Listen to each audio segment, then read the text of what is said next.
the greatest thing I've ever seen.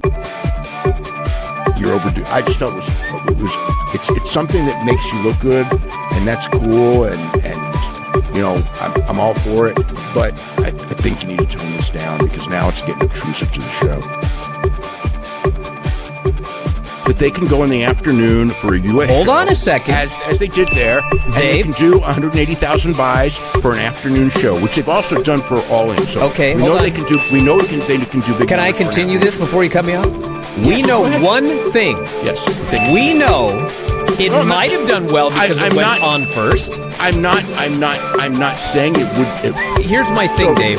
But here's okay. Wait. Okay, here's the thing. Oh my God! It's the greatest thing I've ever seen. I mean, it didn't mean anything to me. It was just a match. That's the problem, Dave. It should mean something to you. Give him a quick squash win just to show that, like, you know, he's not a loser.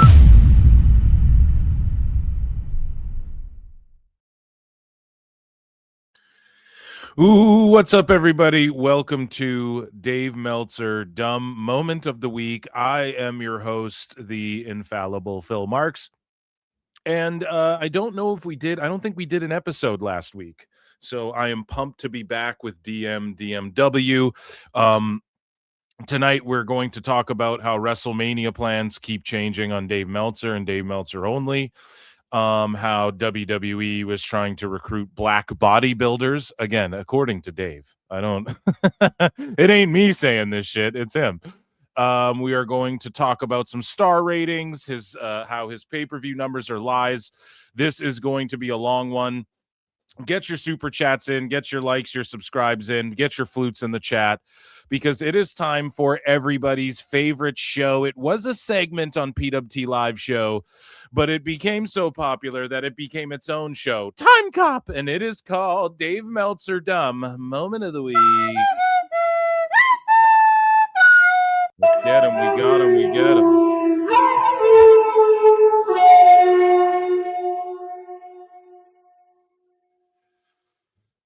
Let's go. So, ladies and gentlemen, we're going to start with some star ratings here. The last couple of weeks have just been hilarious. But last week for Maximum Carnage and Collision, the star ratings, according to Dave Meltzer, MJF versus Bandito garnered 4 3/4 stars. El Clone versus Commander garnered 4.5 stars. Mystico versus Cavernario garnered 4.5 stars. Darby versus Pac garnered 4 1/4 stars. DCF Bucks Jet Speed GOA garnered 4 1/4 stars. Demand Jet Speed Bowens 4 1/4. Death Rider Skyflight 4. So he just loves all this. Oh, it's the greatest thing I've ever seen. It's just him fucking. Oh my God! It's the greatest thing I've ever seen. He just loves this shit so much. And you know, this was the greatest pro wrestling card or event, I guess, in history, and we just all weren't privy to that information while watching it. He gave Tanahashi versus Okada 6 stars. It was a 6-star match, Bryan. And I think that's all for star ratings. I mean, those are just utterly ridiculous. Those were the most ridiculous ones. I mean, obviously he posts them for other things, but and you guys know, even for WWE, I think he rates way too high. Speaking of, you know, star ratings, and Dave always has a 5-star Melty, and he's been arguing with some people online. So I bookmark a lot of those. Let's take a look at some of the back and forth he's been doing with people the last couple of weeks. So this guy goes, okay, I didn't know Max publishes a top 10. Dave goes, they don't. Max doesn't publish a top 10. Meanwhile, this show is in the top 10. Holy fuck, Nicolo Piccolo. Look how long this is of a fucking post. Holy shit. But no, they did post top 10s and whatnot. And we're going to expose how Dave Meltzer's pay-per-view numbers are also fraudulent. So Dave Meltzer gets into an argument. This guy says, because your subscribers are tribalists who think that any acknowledgement of WWE ever doing anything good is unacceptable. And Dave goes, except actually, the exact opposite. Why did they vote WWE for so many awards in 24? Here's the thing. Dave is right about that, but he told them to. because of the crazy business they were doing. It's not like any of them enjoyed the wrestling as much as whatever. And it's not like Dave blew the wrestling like he just blew that Dynamite card that we just read the stars for. That didn't happen. That was the year where Dave was like, oh, I mean, Triple H it's hard to not vote like their business. He had to like say that to his readers the same way he's like, Mystico's going to win. And then they're all voting Mystico for Wrestler of the Year. So Dave is coping here. He goes, why don't you look at the poll results for WWE shows? Very balanced. Good shows do well and bad shows don't do well. I'd say that totally contradicts what you said. No, because Dave, this is why. The vernacular is WWE can only do very balanced good shows and bad shows. They don't have 4-star, 4-star, 4-star, 4, except for some of the PLEs. He will give them too much, not as high as AEW, but he does give WWE too many stars. I think Dave's caught up. Like, this is what it is. He's too caught up in trying to prove he's not a shill now. Like, now he's sitting there going, oh, I don't want to see people's careers end early. But then he's like rewarding it with 5 stars. He's like overly rating WWE matches too high. But then at the same time, like, he doesn't have anything good to say about WWE really ever. And to the point where like WWE Unreal triggers him, and you think that would be his favorite show as like this insider. You think he would love to watch a show where they actually show, just to a degree. Obviously, it's selective in what you actually see on that show. But yeah, Dave, I think he's caught up in that right now, trying to prove like, no, we like WWE. And then it's like, okay, then Mystico can't be Wrestler of the Year. It doesn't matter that people bought those cheap tickets at the CMLL shows for fucking a year straight. That's like if NXT sells out the same building 300 times over in a year or whatever as well. I don't think you can rank that higher than like what the tippy top of the industry is doing, So Glenn Gilberti Disco goes, your readers voted AEW Dynamite best show. And this is this rules. Disco, a fucking Observer Award winner, says your readers voted Dynamite best show, WWE best promotion, and WWE third worst promotion. Not the brightest bunch. So exactly. Moving along here, Dave Meltzer, he gets into it with some other folks, and then we're going to pwn him on his pay-per-view numbers here and why he's a fraud. So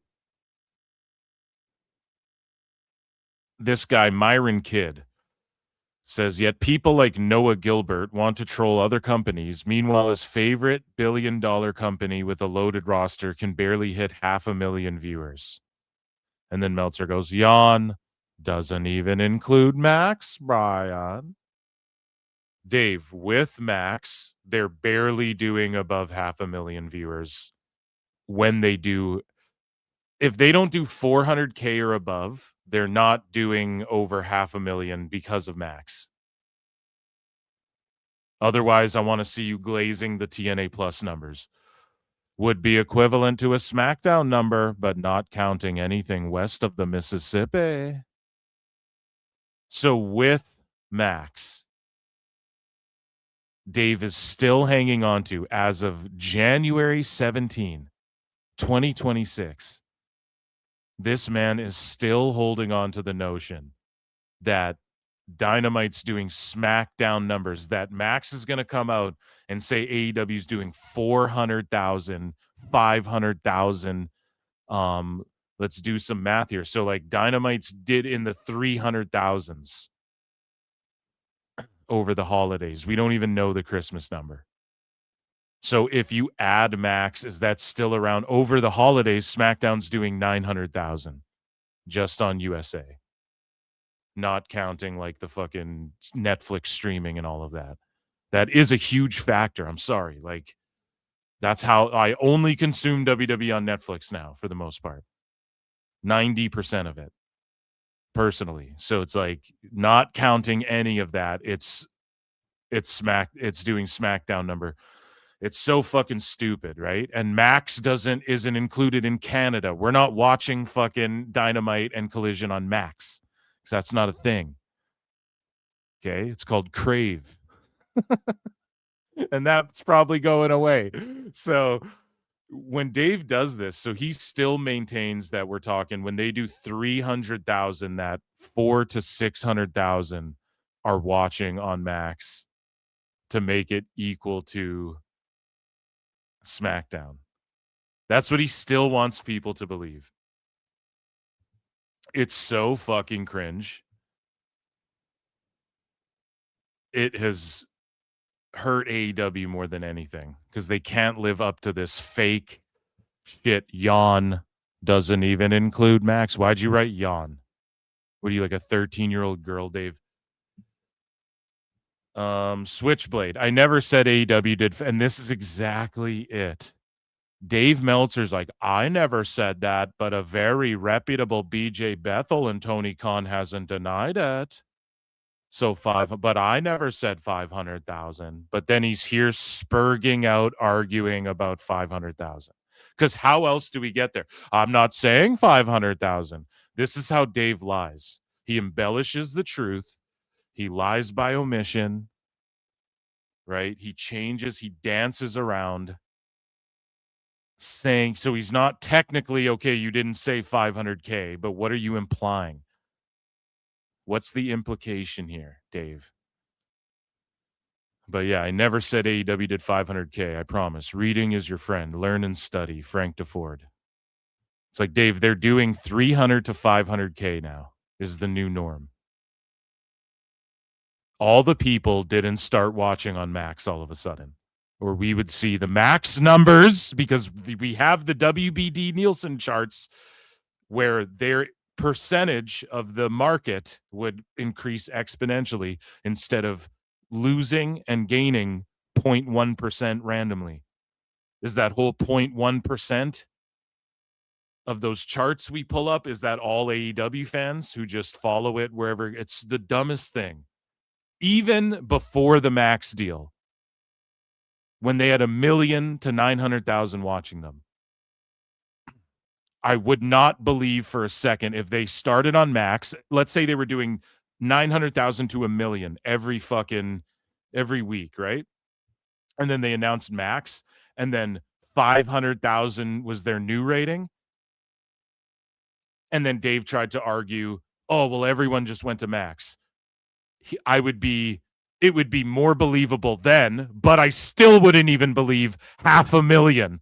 Where I believe at least 100,000 of those people would go, well, I just can't watch this show. I don't know how to access it now. Okay? 500,000 people didn't jump over to Max. They would fucking flex that. They'd be like, holy shit, 500,000. And how do we know that? Because WBD as a whole is 1.3% of the entirety of people streaming shit. YouTube and Netflix are the only ones above 10%. And I think YouTube goes into like the 13% or whatever of the entire thing. WBD is the last one on the chart. Has been for years now. We've been looking at this stuff. So it's just crazy how Dave and them believe this in the first place. Like, you guys get what I'm saying, right? If you're in the chat or commenting down below, you guys know what I'm saying. Like, even if they had 1 million and then let's say they launched Max and then the next day their viewers were like 500,000 to 600K or 400K to 500K or whatever. And then Dave was like, well, everyone went to Max. I would still have to say, prove it. I'd be more inclined to believe, okay, maybe 400,000, maybe 350,000, but not the entirety of the number. So all of a sudden their ratings are like 700, 600,000. And we're supposed to believe now that they're 500,000 that, oh, just 300,000 people went over to watch the show on Max. Like, I wouldn't even believe that if they were still doing 1 million on TV. That's how crazy of a claim that is. And that's how like logical, normal people think. But Dave, for some reason, he's just in such this bubble that he's convinced himself of this shit at this point. So moving along here, Meltzer, thinks that he's getting put over here because Becky Lynch is like, just heard from a very prominent and respected critic that he is considering adding an 8th star to his star reviews because 6 or 7 stars would be a disservice to my amazing match on Monday. And then the Observer quote tweets it with a thinking emoji. And that Dave thinks he's being put over. To him, this is like, well, they refer to it. He doesn't get like she's roasting his ass. And pointing out how ludicrous the star system is. So Dave Meltzer, I want to circle to that one last. So Juice Springsteen says, I don't want to hear about how TNA is approaching number 2 status ever again. I don't even want to hear that they're approaching number 2 status. It's like, why not? All anyone has to hear about. It's so funny how the sickos don't want to hear about TNA's number 2. But literally Tony Khan, all anyone can talk about is AEW's number 2. It's so fucking annoying. Good for me, not for thee. So Juice Springsteen says, I don't want to hear about TNA's number 2. Dave Meltzer goes, except 4 times as many American fans. Listen to this fucking dumb shit. 4 times as many American fans will fly to Mexico and purchase tickets to events at Arena Mexico in 2026 than for TNA live events in their own city. So they weren't within 300 light years of being number 3, let alone number 2. Whoa. Can someone fucking fact check this math? Stupid idiot. What the fuck is he even talking about?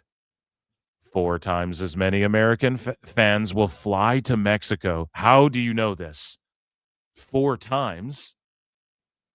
Whoa. And then, so they weren't within 300 light years. There's him again with the 30, the 3, the 300 light years of being number 3, let alone number 2. Oh my God. It's just nuts, man. The attendances, if they stay at the 2,000 mark, are the same as AEW's, give or take 1,000. So what are you talking about, Dave? The pay-per-view buys, if you want to add TNA Plus, then they're doing 500,000 viewers then or whatever. Like, we could just play that same game. It's so funny how TNA couldn't ever possibly be number 2. And then it's like, all right, AEW could never possibly be but it is number 2. Okay. But it's approaching. It's the challenger. But now you guys don't want to hear about TNA approaching AEW and challenging AEW. Pretty fucking funny. And it just shows you, it just validates everything myself and others have been saying about Dave Sicko Vecna and the hive mind, the mind flare of sickodom this whole entire time. It just validates everything I've ever said. So speaking of validation, here's Dave Meltzer, and he replied to himself. This just in, we have confirmed that Dave Meltzer fears PWT and flutes. So Dave Meltzer replied to Wrestling Observer, and it's like, so, I mean, listen, this is just hilarious. He felt himself, and it happens because he quote tweeted Observer when he meant to what? Like quote tweet someone who's arguing under this post. So when these clips drop and the Observer clips get like no traction, this is how Dave must know, right? The Observer gets 0 interactions on clips, even their clips. It'll get like fucking barely any likes. And like the views to likes. That's how Nicolo Piccolo, he's like owned Dave a bunch by going like, look at the views you got on that and then the interaction, whatever. So like Dave has no motion on the Observer. They're constantly doing fire sales. they start doing these clips, which are awesome because it's great for this show. It's like it was made for this show. Dave's like, well, they're promoting us. $14.99. If you listen to Phil Marks and PWT, $17.99, Brian. And so he eagerly awaits. And this is just the proof. Like, Dave vanity searches himself to argue with people. If you do that in the idea, you're fucking wasting your time. There's something wrong with you. There's something missing in your life. I'm telling you, I'm not saying internet folks who like to sleuth and troll and have fun and debate online and have discussions. I'm not talking about that. But when you're like Dave Meltzer sleuthing out, eagerly waiting for the Observer. So, like, here's the problem. The guy who drops clips and writes some of these articles and shit will argue with people who respond to the Observer clips when they go, oh, Dave's an idiot. And then that guy, I forget his name, but he'll jump in and go, it's not even Dave, whatever. And then now we also know Dave is sleuthing out these fucking clips of his own that he's not even posting. It's not like Dave's running the Observer Twitter, right? So then he waits, he sees the clip drops, and then he goes under to see what people react to his take, and then he's going to quote tweet them and go, you obviously don't read or whatever. So now you're attacking the few people who actually do respond and interact with your fucking stuff. Probably in good faith too, Dave, if you don't have them blocked. Because Dave only interacts with fucking people. He has so many people blocked. And then the Observer account doesn't block everybody because it's not him running it. So the few people who so he's quote tweeting, like, how does this happen? He tried to quote tweet someone he had blocked or something. I just don't get how he quote tweets his own thing, except for he was eager trying to respond. Or is he just like angry responding? Was Bryan testing him in this video? How does he respond to himself? He's such a dumbass. He argues with Grok and himself now. We've broken this fucking man. Oh my God, it's the greatest thing I've ever seen. We've broken him officially. Okay? And so I don't know what he's responding to, but he quote tweets the Observer. Except actually, so you expose, you never read or listen. And it's just so epic that this happened because, yes, Dave, you don't read and you don't listen. Period. Since you don't, a smart person would refrain from making any comments until they actually know what they are talking about. I say stuff like this every single week. And it's just likely has to do, Dave was putting over Adam Pearce, and then someone was probably like, oh, whatever, you're a shill. Just some bait too, like shit he shouldn't even be responding to. Shit you don't even need to respond to, buddy. And he's just like vanity searching his shit to get triggered at people who disagree with his take. Then why give a take? Start a church and become a charismatic and just start a cult, Dave. This is why it's a cult thing. You can't attack people just based off of solely well, you can, but you look redacted doing it, and then you get made fun of. You lolcow yourself. So, yeah, he just owns himself and actually know what they're talking about. I say stuff like this every week, Brian. So Dave fucking arguing with himself. And it's funny because he should do more of this. I actually encourage more Dave self-reflection and more Dave calling himself out on his own bullshit. Calling himself out on himself. And that's why I kicked your leg from your leg, Brett. And that's why I smashed your leg from your leg. No, so Dave Meltzer here, just to sort of back up what I'm saying, this guy, Real Free Brownie, at Real Free Brownie, go and give him a follow on X. And his name's Ash Brown. And he says, I'm a bit of a stat nerd, so I decided to actually map out the historical TV to pay-per-view data. Honestly, something about Uncle Dave's reporting on AEW buy rates has never added up. According to these numbers, see table below, we are supposed to believe that in 25, with illegal streaming rampant, It's a huge deal. It's such a huge deal. Illegal streaming is such a huge deal that Dana White had a hissy fit about it and was like, yeah, once you turn, he literally said, once the guy and these are the words he used, once the guy turns the stream on, we got him.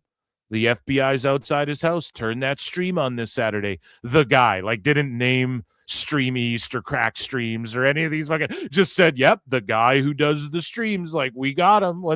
Literally, Dana White was spurging out about this, and now UFC's on Paramount Plus after Dana said pay-per-view would never go anywhere. I even had friend of the show, Chris Connors, shout him out. He would always argue to me when we talk MMA and when I go on his show. Well, he still does when I go on his show and talk MMA and shit.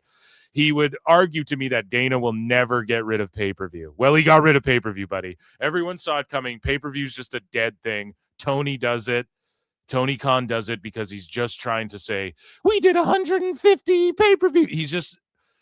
He's just doing Mark shit. Like, he's on TNT because Wrestling He Saw was on TNT, and he's doing a Continental Classic because he loves all the G1s every year, and mine's called the C2, right? He does everything he does is just because it's shit that he can pay to Mark to do himself because he's a mark for it. It's all it is. So it's not like he's doing it with like business in mind. It's just, I'm doing these things that I wanted to do or that I enjoyed watching, but I just want to say it's me doing it. It's just live action role playing. It's LARPing. It's video game shit. That's all it is, right? And so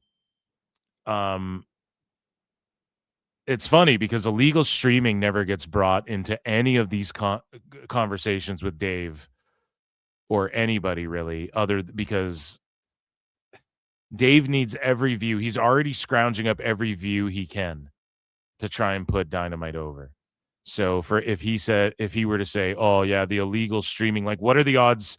Do you think more people are illegally streaming AEW pay-per-views or buying them straight up for $50? If we're to believe all these people are watching it and the amount of diehards who knows what's going on day in and day out, and they don't really do the replay packages, they don't tell you what's going on. So you think these diehard sickos, there's 1 million of them, 500,000 on Max, they're willing to pay just for Dynamite on Max, is what Dave wants us to believe.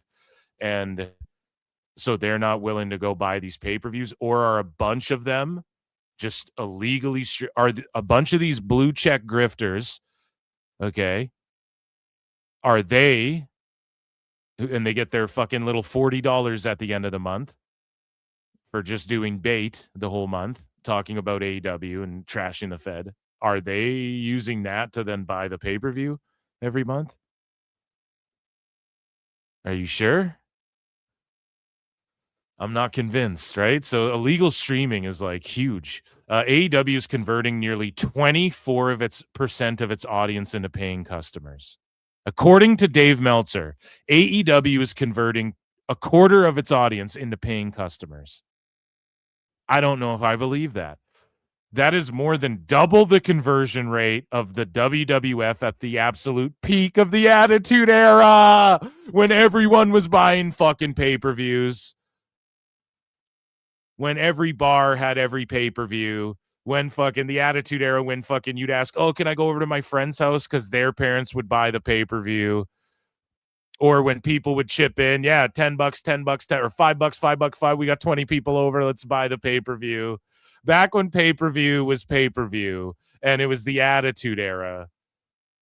You know what I'm saying? Dave Meltzer saying AEW's doing more than double that conversion in the day and age of illegal streaming. Clips get uploaded. They upload everything to YouTube immediately after it happens. They fucking... People are on Max. They're losing viewership year after year. The attendance is down. The tickets are cheaper. Right? After flexing how poor people don't like AEW, the tickets are the poor cheapest. People don't like AEW. Right? Dave's just busted. You're busted, buddy. Like, we've all been saying this shit. It's just guys like this have time to crunch the numbers, or made the time to crunch the numbers, and I thank them. Shout out Ash Brown. So the conversion rate of WWF at absolutely peak of the Attitude Era. Statistically, that level of monetization feels impossible. The math just doesn't look right. I might be wrong, but yeah. Thoughts. Then he tags everybody. Tags Cornette, Conan, Cultaholic. Why would you tag them? They won't look at this. AEW Mole, who like people are like, his account's suspended. It's crazy because do I say this on the air? Like, how was his account? He knew his account was going to get suspended. He called it out too. So do you get a warning before it gets suspended? Or did he just start getting mass reported? What happened there? I have no clue. That's weird that he knew it was coming, right? I don't know if you guys saw his tweets before. I don't know, but it was like he knew.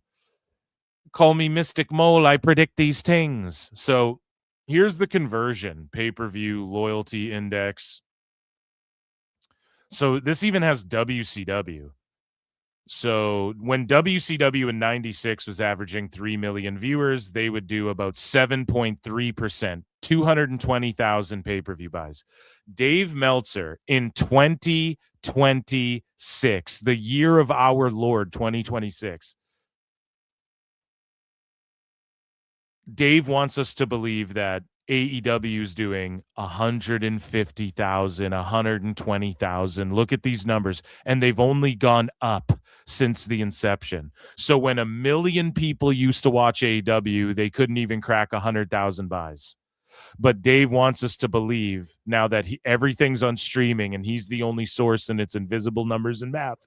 He wants us to believe that year over year, their pay-per-view buys are increasing more or less, and that they're doing like 140,000, 150,000 buys. Meanwhile, when WCW was doing 2.6 million viewers on free TV, no simulcast, no streaming, no invisible numbers, that's what it was, 90,000 pay-per-view buys they did in 2000. But the product was bad. Yes, so is AEW's. And also look at the trend. So in 96, 3 million.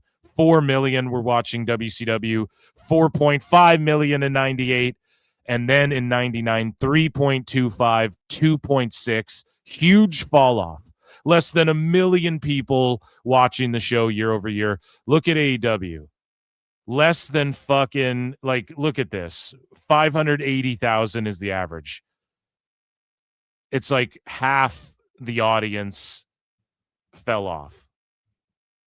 Like, look at it. They weren't even hitting the millions even. And then they're doing comparable numbers to the dying days of WCW. Meanwhile, people are saying the product's trash. Meanwhile, not only are they doing comparable numbers, but the numbers increase. Like, we're to believe that, like, at their peak, they're doing 89, 92. So AEW at their peak, they're doing 89,000 pay-per-view buys, 92,000. Then they kind of lull. There's a bounce back here in 2022. That's Punk. That's because of CM Punk, period, point blank. So again, if he wasn't there, what would that number really reflect? It would have been around the same, but we're not going to play shoulda, coulda, woulda. Okay, Punk comes back. The number goes up. The pay-per-view numbers are staying steady. They go down 100,000. They increase. They go down 100,000, but only 10,000 less pay-per-view buys. They go down. The ratings go down 100 and some thousand, and then it increases the pay-per-view buys. But meanwhile, you look at the trends with these other companies, and it's like 220,000. Okay, they just started. The next year, 4 million watched 320. Okay, they're really going. Now, 4.5 million people are watching on average in WCW, 400,000 pay-per-view buys. Holy shit. The next year, 1 million people drop off. Look at the pay-per-view buys drop off. More people drop off. 2.6, like another 1 million drop off. The pay-per-view buys drop off in half. Notice how that happens? Meanwhile, look at WWE. And again, WWE was kind of, they were hot, then they weren't, and then now this is them getting hot again. So 180,000 pay-per-view buys, they're getting even hotter. They do 100,000 more buys. They get even hotter. They double the pay-per-view buys. They get even hotter. They do 2 million more buys. They get even hot, or They get actually a little bit. So 100,000 more people on average in 2000 were watching. The pay-per-view buys dip. So this was their lowest increase in viewership year to year, and the numbers dipped a little bit by like 1% come 2000. So everything's starting to dip in 2000 across the board, but plus WWE bought WCW and all that. But for AEW, somehow it's like an anomaly where those trends don't follow. Like shit's increasing even though the viewership's going down and shit. And like by huge margins. So again, WCW, and I know I'm taking a long time on this chart, but it deserves to, because Dave doesn't study or learn. He accuses everyone of not studying and learning. So we're just looking at trends here. I'm not breaking down each household and how they tabulated the blah, blah, blah. That's dumb. We're just looking at numbers. So 7.3%, then they converted 8%, then they converted 8.8%, then they converted 8.5%, and then they converted 3.4%, massive fall off, go out of business. In WWE, they converted 10%, 11.5, like 1% or like point whatever. That doesn't even, so 10%, 11.5, 10.7, 11, 9.6. AEW, look at how this shit's all over the place. They converted 9.8%, 11.3, 18.5, 14.8, 16.6, 18.3, and then ready for it last year, 23.8%. Meanwhile, their attendances were the lowest. They tied their lowest TV ratings. Nobody heard shit about WBD and how many people are watching on Max. All of a sudden, because they had Amazon, Dave's the one reporting this shit. He's the only source for the pay-per-view. And we call him a fraud, and meanwhile, these numbers just don't make any fucking sense whatsoever.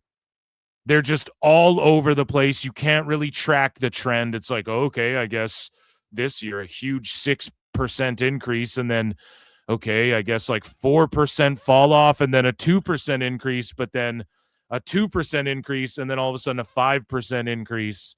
But meanwhile, they're doing their lowest viewership, and that's crazier than the Attitude Era, and illegal streaming wasn't a thing in the Attitude Era. And sometimes it was. Like if you were willing to wait, people would rip the pay-per-views and upload it. You download it on LimeWire and shit. You know what I'm saying? Like there was ways to get it. Or some of the matches in full. Like some people were testing, or someone would burn you like or you tape it VCR, and then if you were really up on the shits, you'd go to DVD, and then people would burn it or rip it on the, you'd rip files on the fucking DVDs. That was early on. Or not even early on. That was a little later on when people started ripping movies and games. Like people were ripping PlayStation 1 games and shit.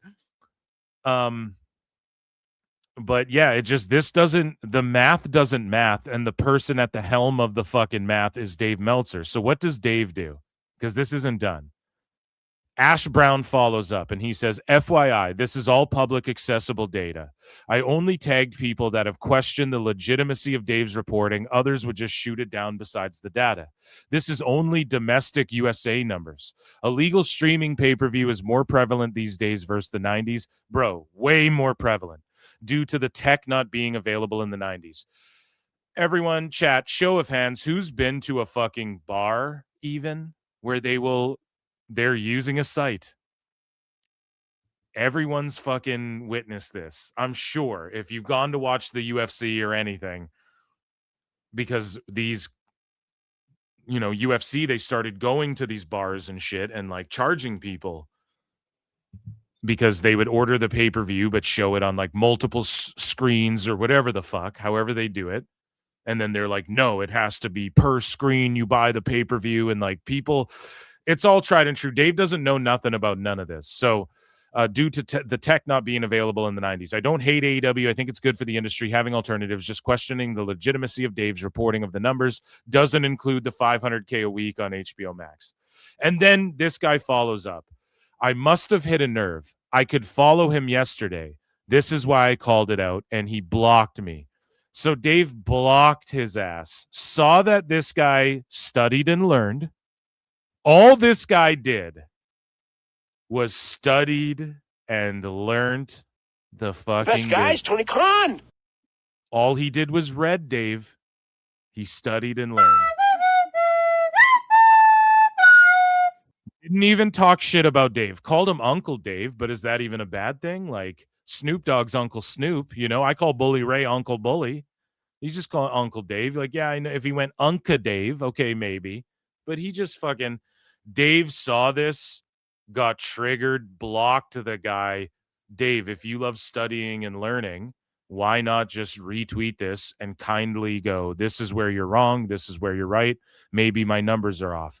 It's because when you look at this chart, it's abnormal, the spikes and decreases. Why? Because it's Dave fudging numbers. And as this goes on, once you add in like around 22, when did Max come out? When was Max a thing? Like, look at where it just gets wonky. Like here, it's like peaking, according to Dave, and then it falls off, and then Max and Amazon get involved, and the numbers just jump all over the fucking place because Dave can just mess around with it. And it's just so glaringly obvious to anyone who's not retarded that he's retarded, and it's just like you're exposed, man. There's no. So Ash Brown says, should I do more data on old wrestling versus today's? The data and narrative shaped by journos seems to skew a certain way. The data should always tell the story and people can interpret it how they want. Another PSA, FYI, because a lot of AEW fans are coming after me. This isn't actually an attack on AEW. It's Uncle Dave. And that's the problem. That's exactly the problem. And this is where everyone needs to understand this. Dave doesn't understand this because he's in a bubble. He's the sicko hive mind. He's unwilling. He knows this, but it's cognitive dissonance. He refuses to fucking accept what reality is because his reality will crumble around him. And what's going on is like Dave needs to understand he's associated himself so much with AEW. People didn't do this to him for no reason. He did this to himself. Before, it was just Dave's a piece of shit. He shits on WCW. He shits on WWE. He's just a piece of shit type of thing. Oh, he loves New Japan. We know that he's booking and pushing storylines. He admitted to booking and pushing for things. He's admitted to texting Tony about storyline shit that Brian's called him out. Well, we don't know this. Explain this on the show. Tony's called him on the phone. We know it's been exposed. Dave's shown his ass so many times now, to the point where he's associated with AEW. And because of that, it's the uncool company. Period, point blank. People do not trust his ass about WWE, about anything he says about anything now. He CNN'd himself, bro. That's all it fucking is. Like, no one trusts. CNN almost went out of fucking business because just no one trusts. They got fucking owned on so much shit. This is why Fox News started doing like comedy shows late night and stuff. They're like news comedy shows. I mean, they've always kind of, you always kind of bring comedians on, but they just got pwned so many times that you're forced to like flip the narrative or spurg out and like block people for just posting real fucking data when you say you study and learn. Or Dave, do you just own it? Like, this is the problem. And then like AEW sickos attack you when you call out Dave because they have to defend Dave because the wrestlers that he rates their shit so high and the wrestlers there are wrestling for his stars. And they now know for sure that Tone, if they didn't already, is booking shit to try and get Dave's approval. We also know that Tone called Dave when he reviewed a Dynamite show badly when they were at their peak. Tone called him and was like, "We promise we're going to do better."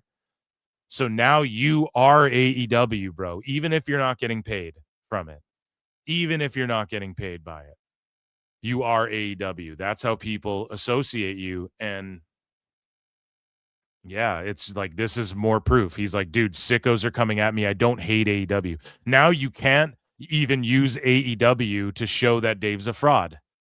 That's where it's become cult-like shit. Because now we're not talking about the truth. We're operating in just fundamentally now, Sickos and Dave, you guys are operating in what is not reality, what is not known as the opposite of what is known as reality, where the rest of us live. You're now fundamentally just operating off of like surrealness. If that even makes sense, like you're already, I don't want to say in bad faith, but like you're automatically, Dave should have just quote tweeted this and said, yeah, well, times change. Like at least even have an excuse. He just blocks them. It's crazy. And so I think Switchblade had a follow-up on this. Let me see here. We have more data. I know you guys just love crunching the numbers. I certainly do. Dave Meltzer. So Switchblade says Dave Meltzer is not a reliable source for pay-per-view buys and cannot be trusted on AEW pay-per-view buys. Below is a graphic showing how far off his UFC estimates have even been. So now we're about to pwn him on some MMA shit, which, again, MMA folks, if you're out there, when discussing Dave Meltzer, he's not reputable.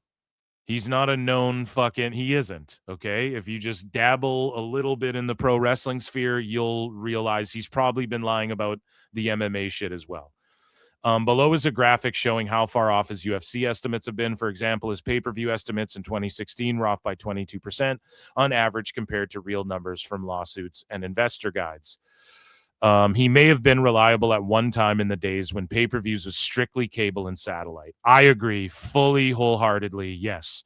Dave, old school, it's like he documented it all too. So like, yes, in a historical context, Dave Meltzer is important in that he was at least writing down this shit happened like somewhere you wouldn't have been able to see it or whatever.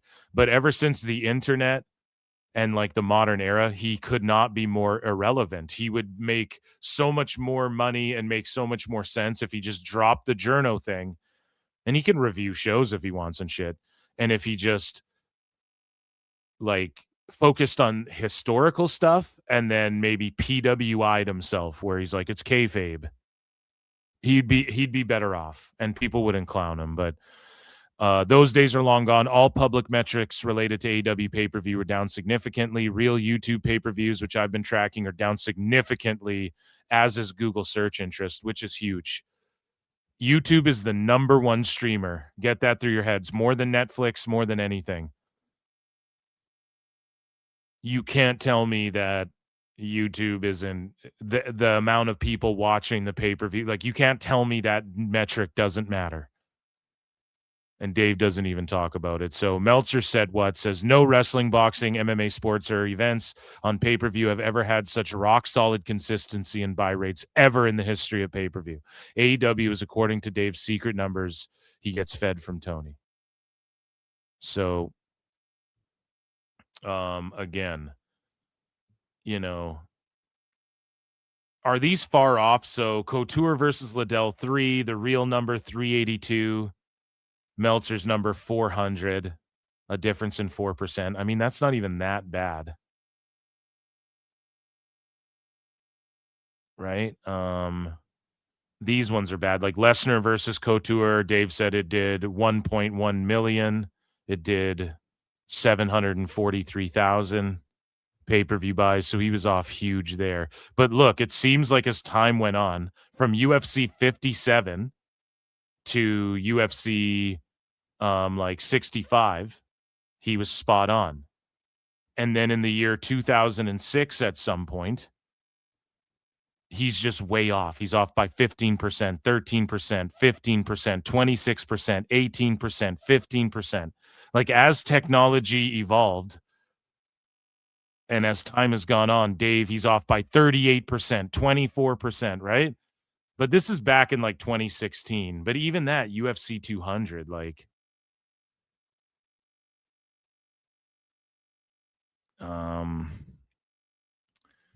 so this is back in 2010. Here's the buy rates. Damn, Lesnar was just a draw, hey?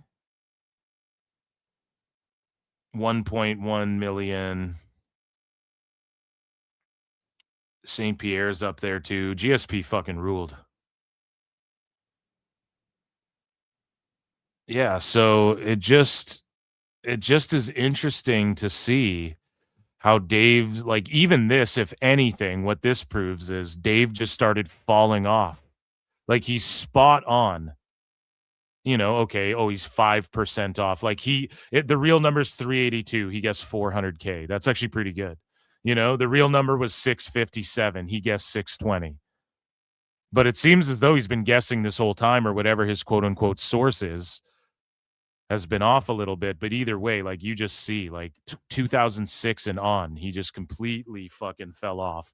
So now 20 years after his fall off, we're supposed to still believe, a decade after he's missing it by 40%, we're supposed to believe him for his shill ass when it comes to AEW?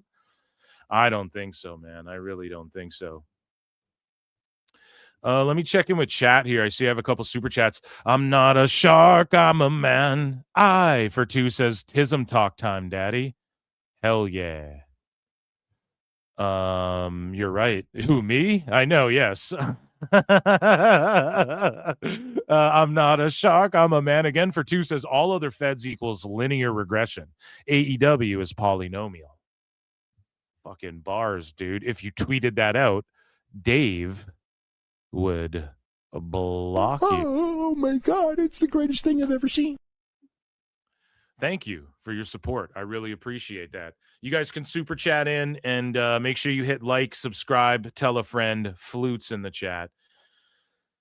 So now that we're done with the boring stuff, folks, that was just the opening intro hour. That was the opener of this show. Now let's do Dave talking about international stuff in TNA, and then we'll get into WWE and AEW. So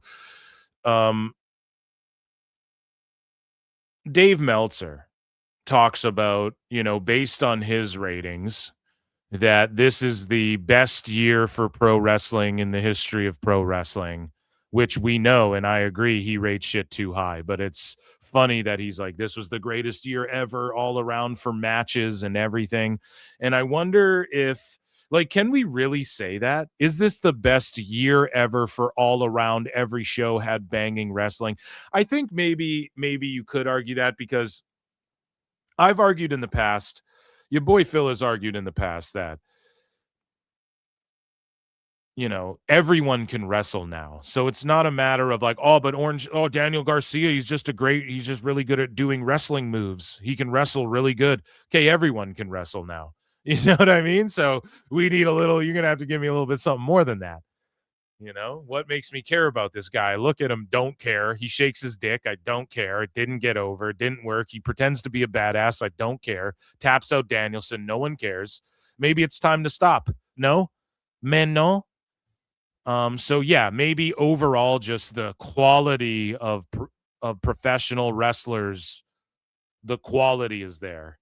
Just all around. Maybe I'll agree with Dave on that. Let's take a listen. 2025 was... he's just talking about CMLL right now.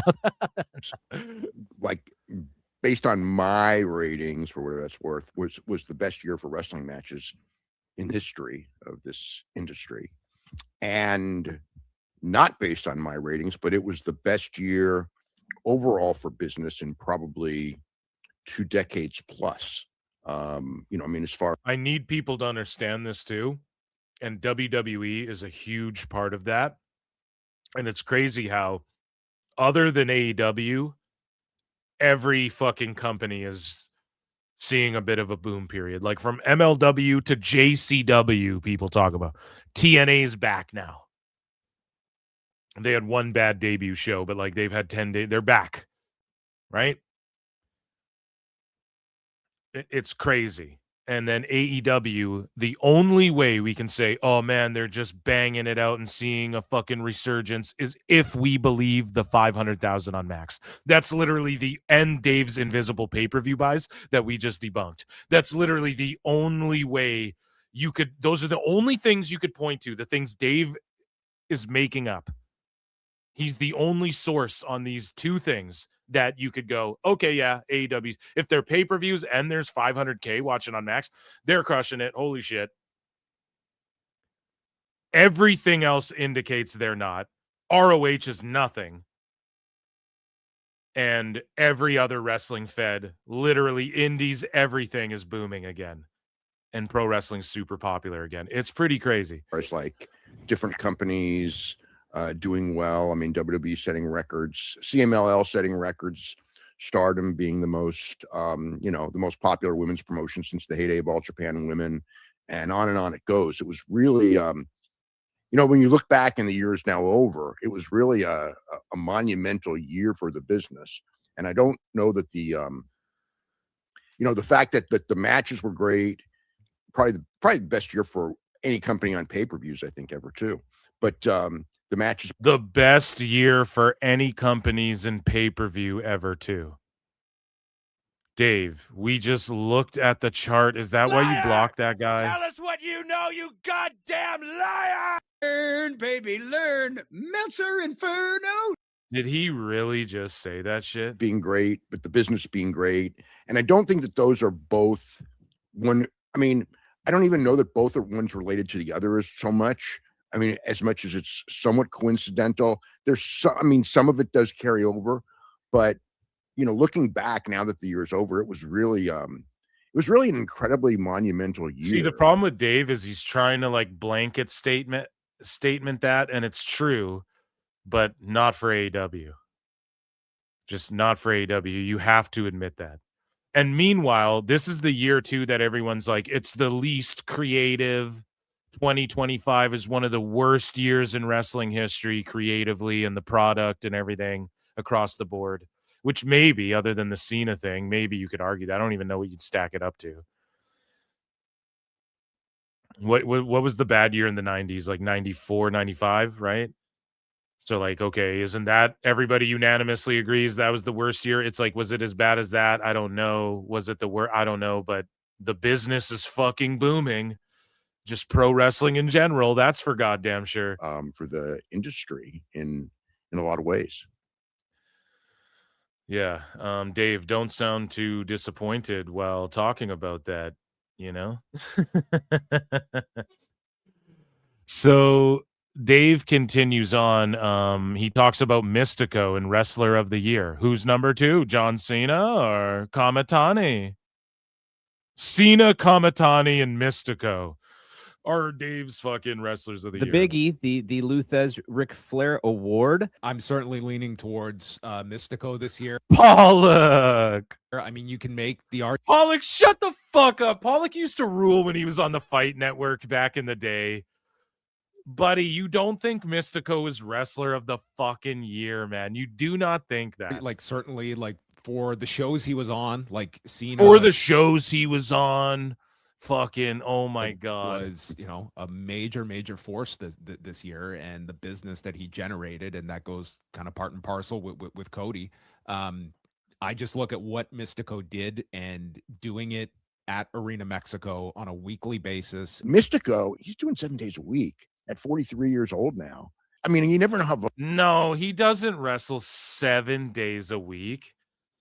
Do CML wrestlers, a classic Phil Marks fact check here, do CML wrestlers work 7 days a week? Wrestlers do not wrestle. Okay, that often involves 3 to 4 nights a week combined with their training and gym sessions. Okay, so 3 to 4 times a week, and Mystico's their top star, so he's not doing every fucking show. He's not doing every single one of them. He's not working every single one. Dave, nice try. Jesus, man. Voters are going to go, but I'm pretty clear on him, and I think Saya Kamitani number 2. Just Saya Kamitani number 2. Because, she really elevated her company in a way that it's very difficult to do. It became a mainstream star. At the same time, drew and had great matches, like really epic matches, on top as world champion for the whole year. You really can't ask for more, and if it wasn't for Mystico having that year, she really could have been the first woman to get this award. Yeah, I think John Cena fans mad right now, Dave. It's just demented. It's just not even realistic. It's not realistic. This is why you can't categorize everyone. Here's just the Wrestler of the Year. Okay, you look at the top company, who's the fucking main guy that year. That's who it is. There's no other way to measure it. That's cooked. That's actually cooked as fuck. So Dave Meltzer talks about Gabe Kidd and he tries to get him over here. We know where Gabe Kidd's going. He's going to AEW. Dave says a lot of interest in Gabe Kidd in the United States. Except actually Gabe Kidd is another one that they WWE want. I'm sure AEW wants. I'm sure New Japan wants. It's so funny because WWE wants and wanted and are signing and recruiting all these young people and signing up Evil and tried to sign the Knockout Brothers, and they really want Gabe Kidd. Fucking 2 weeks after Bry's going, oh, well, now Bryan is doing Dave. It's like, like 2 weeks after Bry's like, WWE's freezing unless you're a significant name. They're not signing anyone. All of a sudden, they're signing Powerhouse Hobbs, and they want Gabe Kidd, and they want the Knockout Brothers, and they want and they want Evil, and they want fucking... Are you sure about that? You just couldn't have started this year any worse, these two knuckleheads. So Gabe Kidd is another one WWE wants, AEW wants, I'm sure New Japan wants. Bry, I've been hearing, it's like except hearing a lot about them because Gabe Kidd's contract probably is like up at the end of the month. I don't know that 100% because most New Japan contracts are. With Kidd, it's going to be real interesting with him because I think that he really loves New Japan and New Japan made him a star, Bryan. Okay, you clearly like Kidd and you're clearly just trying to paint this narrative about Kidd so that people get hype about him before he goes to the AEW because he's not going to the Fed. But the problem is whoever you say is cool, people hate on Dave. And they're going to start hating on Kendall Gray sooner or later because of your dumbass. Or it's like Dave, that's Dave, him glazing Kendall Gray. That's him just like desperately latching on to someone. Everyone's like, oh yeah, she's the truth. So he's just going to latch onto her. Oh, she's just money, Bryan. So WWE has interest in Gabe Kidd. Well, everyone likely has interest in him. Dave's trying to like get him over. Right. And again, so we'll circle back to that. Well, no, I just talked about it. Fuck it. Here's Bryan. WWE will be holding significantly more tryouts this year. And like this most recent set, they're going back to looking for in-shape indie talent who can work and cut good promos. This is like a fucking week or like a month ago at the most after Bryan said that they weren't signing anyone. All of a sudden, the Knockout Brothers, Powerhouse Hobbs, etc. Another name, and we'll talk about Hobbs in just a moment, but another name floating around from the international sphere of pro wrestling is Persephone. And this narrative of Persephone chose AEW over WWE. Of course, Dave ran with this. It's always, whenever they go to AEW, it's, they chose AEW. And then whenever they go to WWE, it's they chose less money.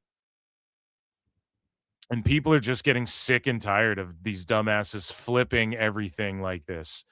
So Persephone chose AEW over WWE. This is a narrative being pushed, and then it gets debunked. So according to Bryan Alvarez on The Observer, he goes, Persephone, I just want to clarify this. What I was told is that there have been stories saying she chose AEW over WWE. And of course, the WWE side wasn't happy about that. WWE made it very clear they never spoke to Persephone.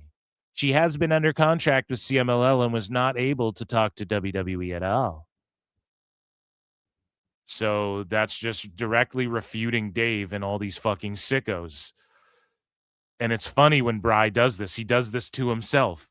They're not hiring anyone unless you're a name. Turns out they're doing a bunch of fucking tryouts and hiring Powerhouse Hobbs and trying to get all these Nuge talents over here now. And it's like, well, which is it? You guys fucking suck. You stink at your fucking jobs. Flat out. Flat out, point blank. And so, we talked about Hobbs, and Hobbs has been the talk of the town, and technically he's a free agent. Okay, so he fits into this. Where is he going? He's a talent. Is he going to be an NXT? Is he going to be? He doesn't belong to WWE or AEW right now, so he fits into this little mini segment within Dave Meltzer Dumb Moment of the Week this week, and so yeah, this is the one I was looking for. Hobbs is reported that WWE's interested in Hobbs, right? And then he spurgs out and says some of the dumbest shit ever that I, Phil Marks, pwned him for. Phil S. Marks pwned him for online, and we're going to get into that. But here is Big Black and Jacked, Powerhouse Hobbs, and what Dave had to say about WWE just expecting him to come in right away. He hasn't shown up. Everyone's been like, he's going to be at SmackDown, and Jericho's going to be at the Impact, and blah, blah, blah, blah, blah. Every single week, a new shithead goes, I know, I'll come out and say he'll be there this week. Every week, they've been doing that with Hobbs and Jericho. It's like, boys, just wait, okay? Dave wrote in the Observer about the fucking Rumble's coming up after the Rumble, then start guessing every week, because then it's really up in the air. I think the safe bet is the Rumble or after is the Rumble / the Raw after the Rumble, or NXT after the Rumble or whatever. I think it'll be safe. Those are the two safe bets for Jericho and Hobbs, for fuck's sakes. Every week, people are like, Jericho's not in New York. Oh, he's here at this. He could be here for this. It's mad. WWE being interested in Hobbs. It's funny because I just have this weird feeling that if he goes there, they're going to do this thing of he doesn't know how to work. I mean, he's a big dude, and he, they do like him. And, I think they're going to do this thing of he doesn't know how to work. Dave, you are putting that narrative out there. Now, once he goes to NXT, let's say he goes to NXT to start, and it's not based off he doesn't know how to work. It's just, we have better shit. We're going to make him a star on the CW first. We have better shit for him with Ricky Saints and Ethan Page and those type of guys. The sicko hive mind are going to just take what Dave said. Oh, well, they think he can't work. That's why they put him there. It pisses me off so much. You just buried him for no reason. I don't want to put a lid on his potential. That's what you just did. That's what you just did. At the end of the day, where he's going to go, a lot of it's going to depend on his talking ability, and we really haven't seen a lot of that, like the ability to talk long term. Or if you see, obviously he's put in like a stable with Heyman, obviously that changes everything, because then he won't have to talk a lot. Most of the time, when guys are in one place for a long, long time, it's better to change their fresh coat of paint and all that. It's usually better. But there's always Ray Phoenixes, where it's not better. And where it's not better. So is he saying overall it's not better? What is he saying? That if they change his name and his gear, it's not better? Or is he taking a shot at Ray Phoenix and saying the way they present Ray Phoenix is not better than it was in AEW? Because Ray kept his name and shit. Dave, clarify what you're saying, you mushmouth son of a bitch. Now with Ray Phoenix, it's also one of those things where you would, if you went in and everything, you would kind of know it probably wouldn't be better. But with Hobbs, the idea is, well, he's a big guy, but that doesn't guarantee it that, and if they put him in developmental, who knows? Yeah, it's a shot. I don't think it's a guarantee. But he doesn't think it's a guarantee. What part of what you just babbled about isn't a guarantee? That he's going to developmental, or that they're signing him, or that they'll give him a fresh coat of paint? What the fuck are you talking about, Dave? God, he's such a cooked asshole. So, moving along here. Dave had this to say. So we were talking about like the tryouts and developmental and all this. So Dave Meltzer had this to say.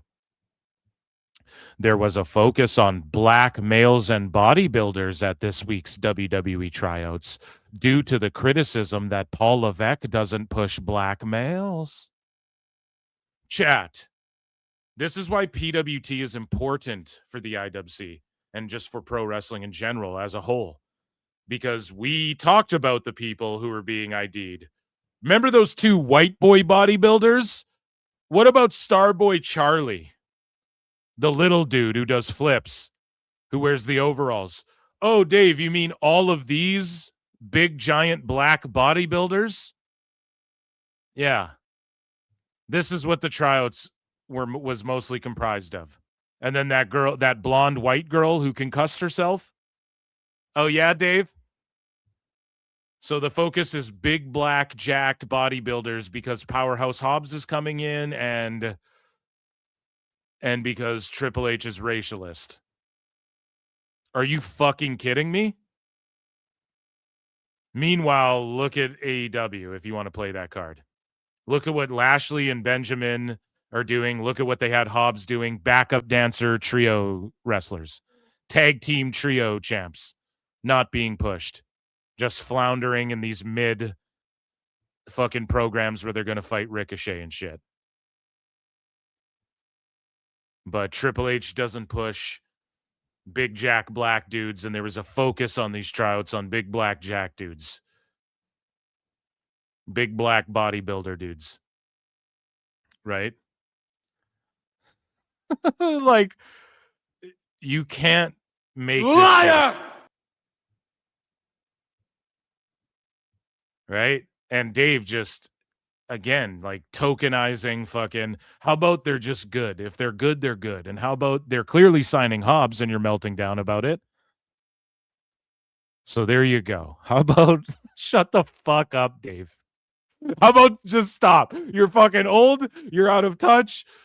I'm not saying every old person is out of touch or anyone around Dave's age is out of touch, but he is, okay? Big fucking time. What's old is new, except for Dave's mush brain, okay? And yeah, I wrote Starboy Charlie and these ladies, all renowned black bodybuilders. Dave is such a tard, he forgets that half of this shit is on, or that all of this shit is on social media, and we can fact check him on his bullshit. Like, everybody posted. There was that white bodybuilder guy flexing his legs. We covered it here on the show. I bookmark it all. You're fucked, man.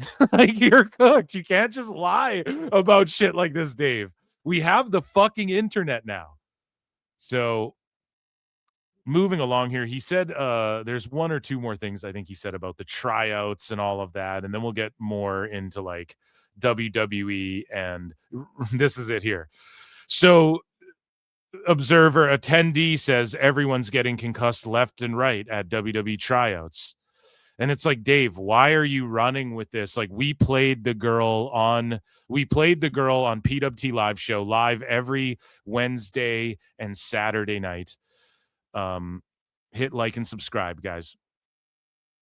So Dave just had to run with this. Oh, an attendee at the tryout said everyone's getting concussed left and right. Meanwhile, she didn't even really fucking say that, if you watch the video, and she was just hamming it up. Like, she's totally fine at an IHOP just talking. It's not for me. I'm going to take, she's like an influencer. And again, we're not saying I believe people in the head trauma shit, like, for sure.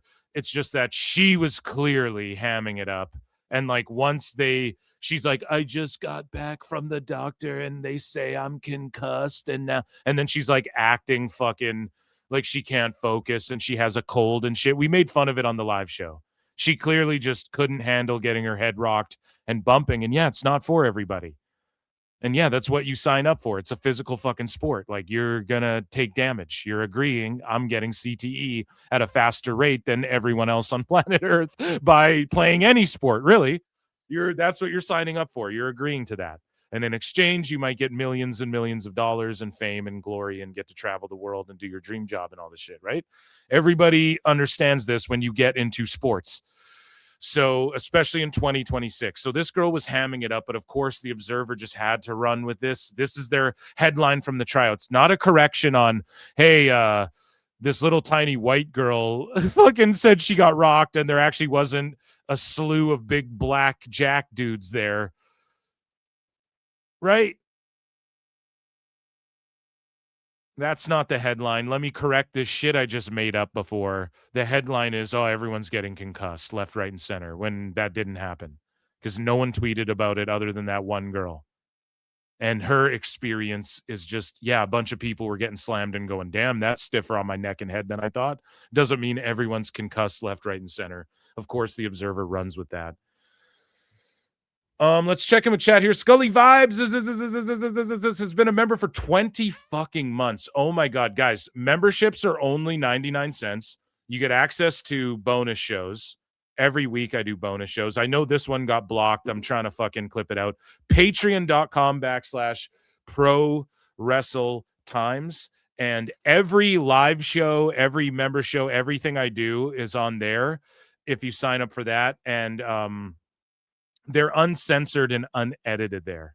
Okay. So like if anything gets clipped out of the YouTube versions of anything over on Patreon, they're not. Plus there's bonus stuff. If you just want the shows, you can sign up for the lowest tier. Consider joining over on Patreon, and that's where like nothing ever gets cut. If you ever miss something live or you're like, where's that segment? It's all on there. The archives are all on there. But Scully Vibe says, salute PWT. So it's fair to say take about 25% off every Dave pay-per-view number check. Bro, you know what's so funny too? You know what's so funny is that I was saying for the longest time, automatically subtract 30%. Now there's data to show you that maybe the best 20, guys, Tony Khan.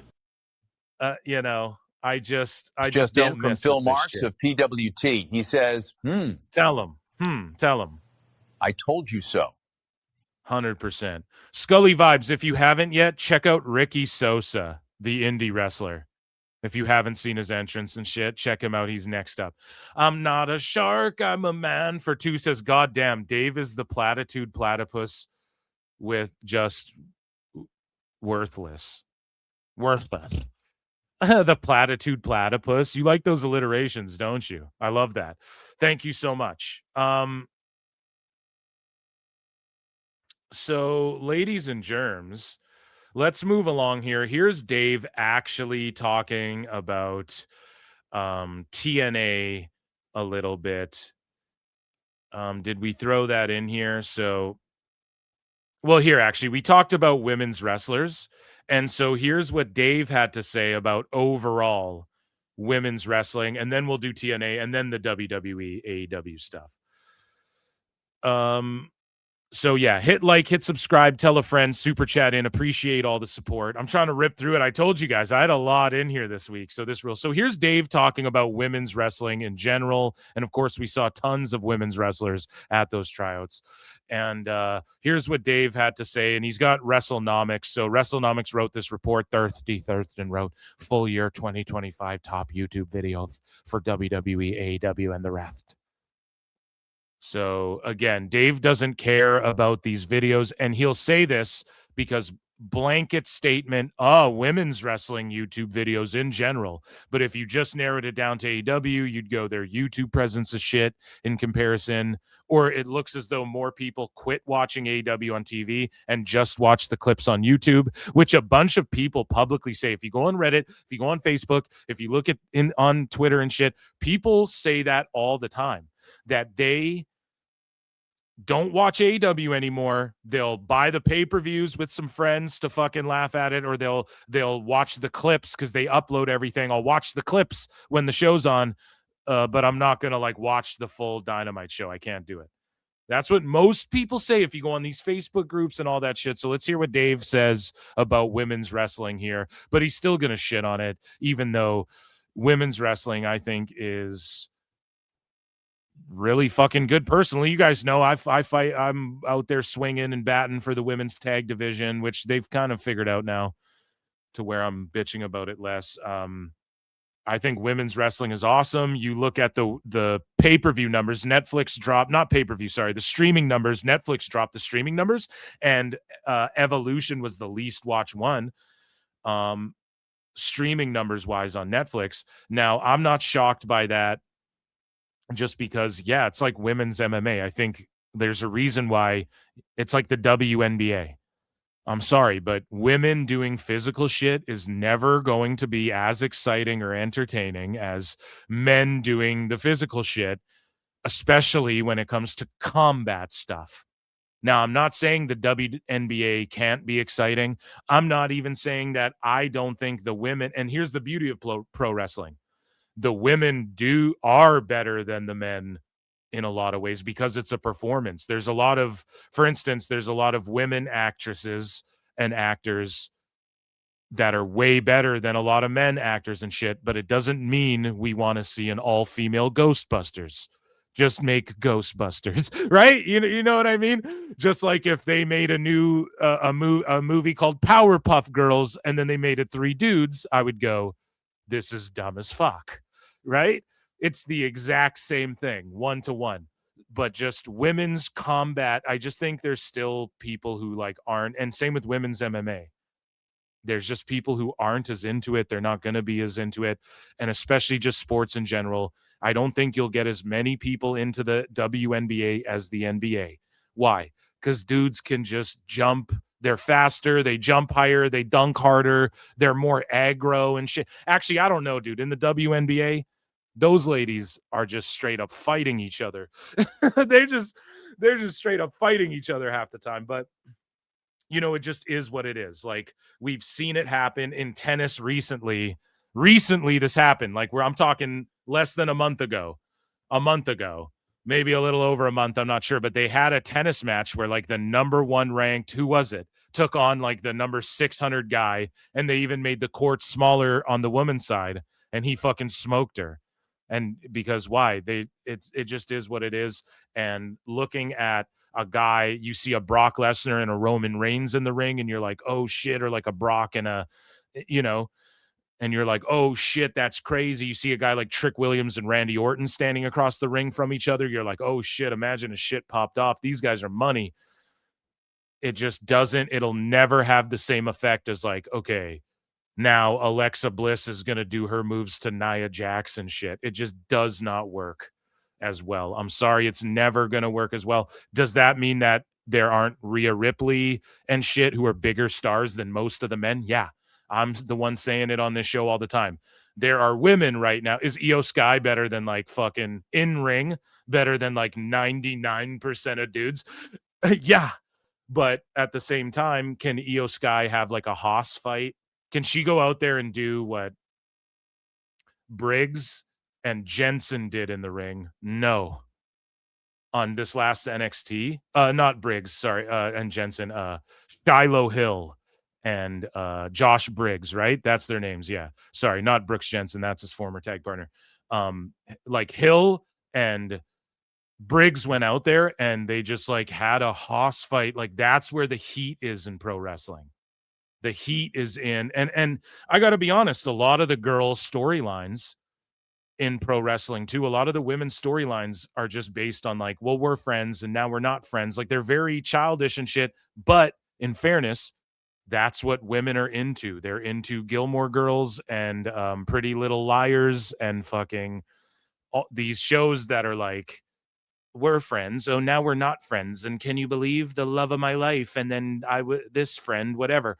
And of course, friendships, alliances, right? So I get why they do that in WWE because they are trying to market to them, but they get kind of childish storylines at times. That's why I like what Vaquer's doing because she's just like, I'm the fucking best wrestler type thing. And like, I fought for this. My life is da-da-da. Like her approach is a little different. Because the way they're booking her, you know, but a lot of women's wrestling is like, you're friends with her and I this and blah. It's always just like shit like that. It's drama stuff, you know, and but provided that's what women are into and you are trying to market some of these characters to them and whatnot. So I totally get that, especially when it comes to WWE, you know, in other feds like TNA, they've done some more out there shit with some of the characters like Rosemary and stuff, maybe gave them something more unique. Like Lucha Underground was able to give the women, you know, but women are like wrestling dudes and shit. So I'm not shitting on women's wrestling. I'm not shitting on women's sports or athletic. I encourage it. I want more. I want there to be a WNBA where people's daughters can grow up and become basketball superstars and shit. I want that to be the case, no doubt. But at the end of the day, it's just that like women's hockey is not as popular as men's hockey, and it ain't ever going to be, you know? Brandon Thurston compiled a list of the... So I'm glad that women's wrestling did really well on social media numbers and shit this year. I'm glad if that's the case. I hope it's, and I hope Evolution next year does even better. But yeah, I'm not, if people are going to people are spin the Evolution thing and go, well, WWE puts no marketing. No, bro, you can market the shit out of it. WNBA is in the 2K games and shit. They market the fuck out of it. And yes, it's seen a growth, but it's still being subsidized. Like and provided that could change, but like there's no way more people are going to watch it than NBA ever. That's just not going to happen. Top 50 YouTube views for the year.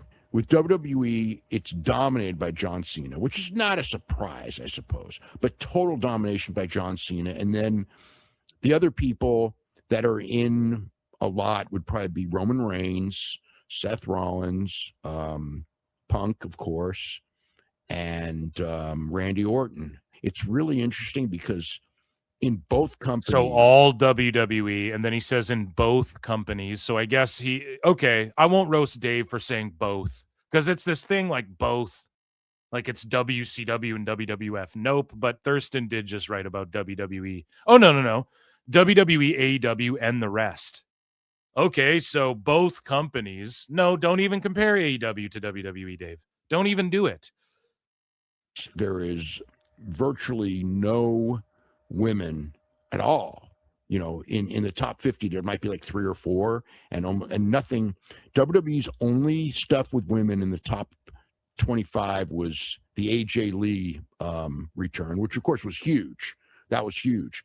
But like nothing with Rhea Ripley, nothing with Io Sky. What about AEW? Were they even in the top 25 or 50, Dave? Let's find out if he even admits that part.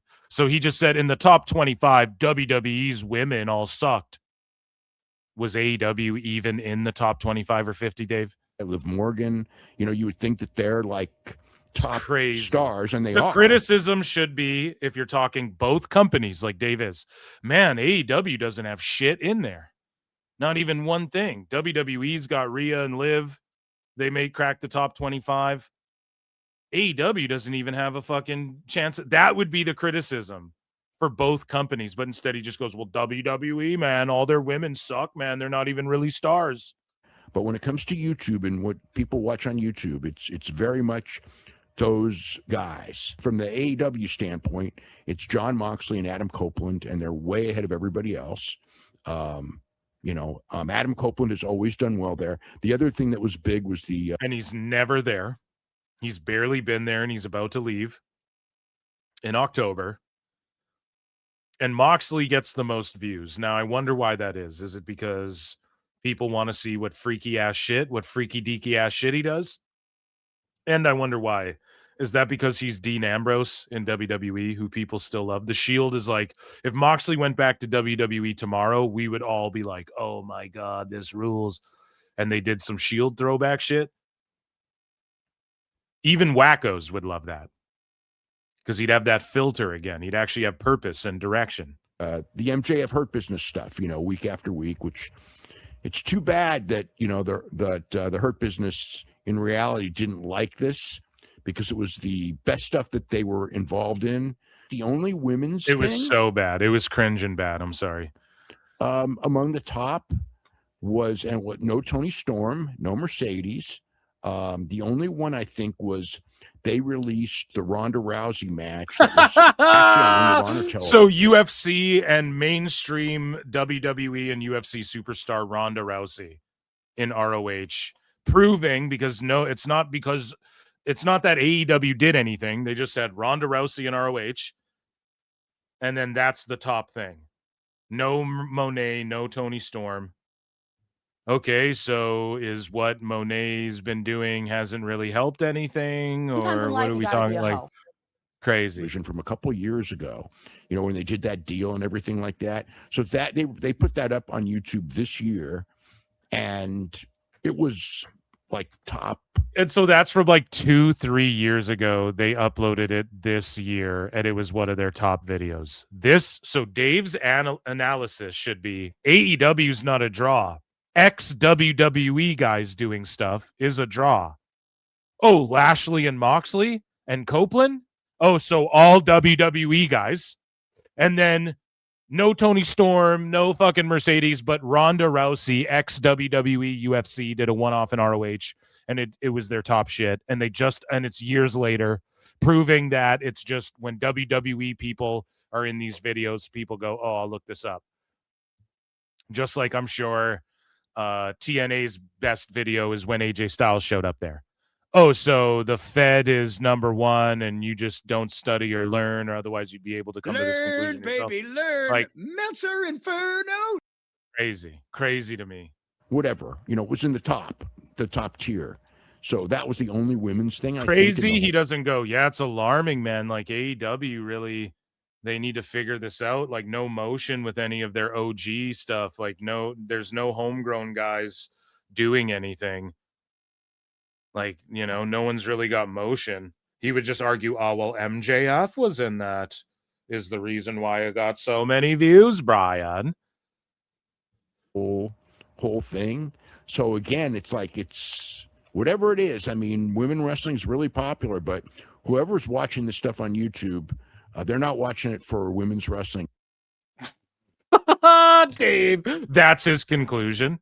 Whoever watches it on YouTube, Dave, they're watching clips of shows because they likely don't have any other way to.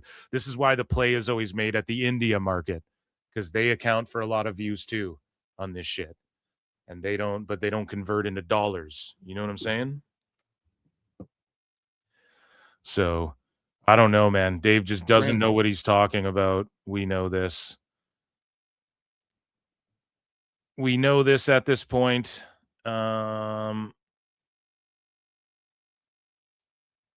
So let's get into, I think there was one other one I want. Yeah, TNA. So here's what Dave has to say about all the number 2 stuff. When it comes to TNA, all the number 2 stuff. Like, oh, are they number 2? I have to take a number 2, Bryan. So he trashes Impact here.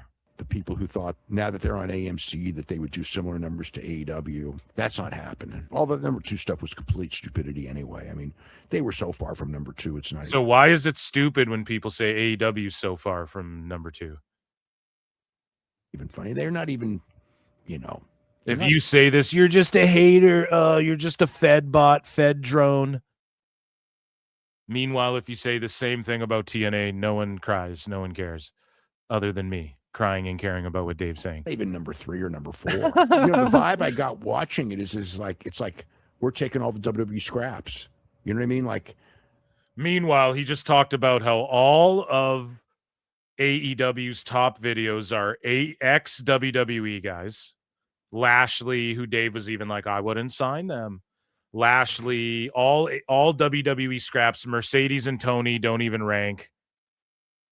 Their best women's video was fucking Ronda Rousey, who is legit like pro wrestling scraps that no one wants in the pro wrestling world in general. A video from 3 years ago they upload in 26 or whatever, in 25, 2 years, whatever the fuck. They uploaded, and then that's their highest viewed women's shit. Ronda Rousey still got more motion online than any of the girls in AEW. But it's not WWE scraps is all they got. But when it comes to TNA, it's just WWE scraps, Bryan. Fuck you, dude. And I don't think that that's what you want. But I think that there's a mentality there like, it's that seduction thing where these people have been on WWE television. They're going to be way more famous than our guys. But there's also a reason WWE cut these people. And it cut. So who, when he's going these people, bro, AJ Styles is not WWE scraps. Well, I'm not talking about them, Val, actually. Okay, then who are you talking about? So Cora Jade? They cut her for it didn't have to do with how she was being presented on TV. Let's just put it at that. It wasn't necessarily her potential drawing capabilities, right? So TNA put out a bad presentation overall. That's on them. I don't know what this whole, and Daria Ray, they presented her really well. And she's going to be there. They both signed 6 and 1 year deals, 6-month and 1 year deals. So it's not like they're just coming and then leaving.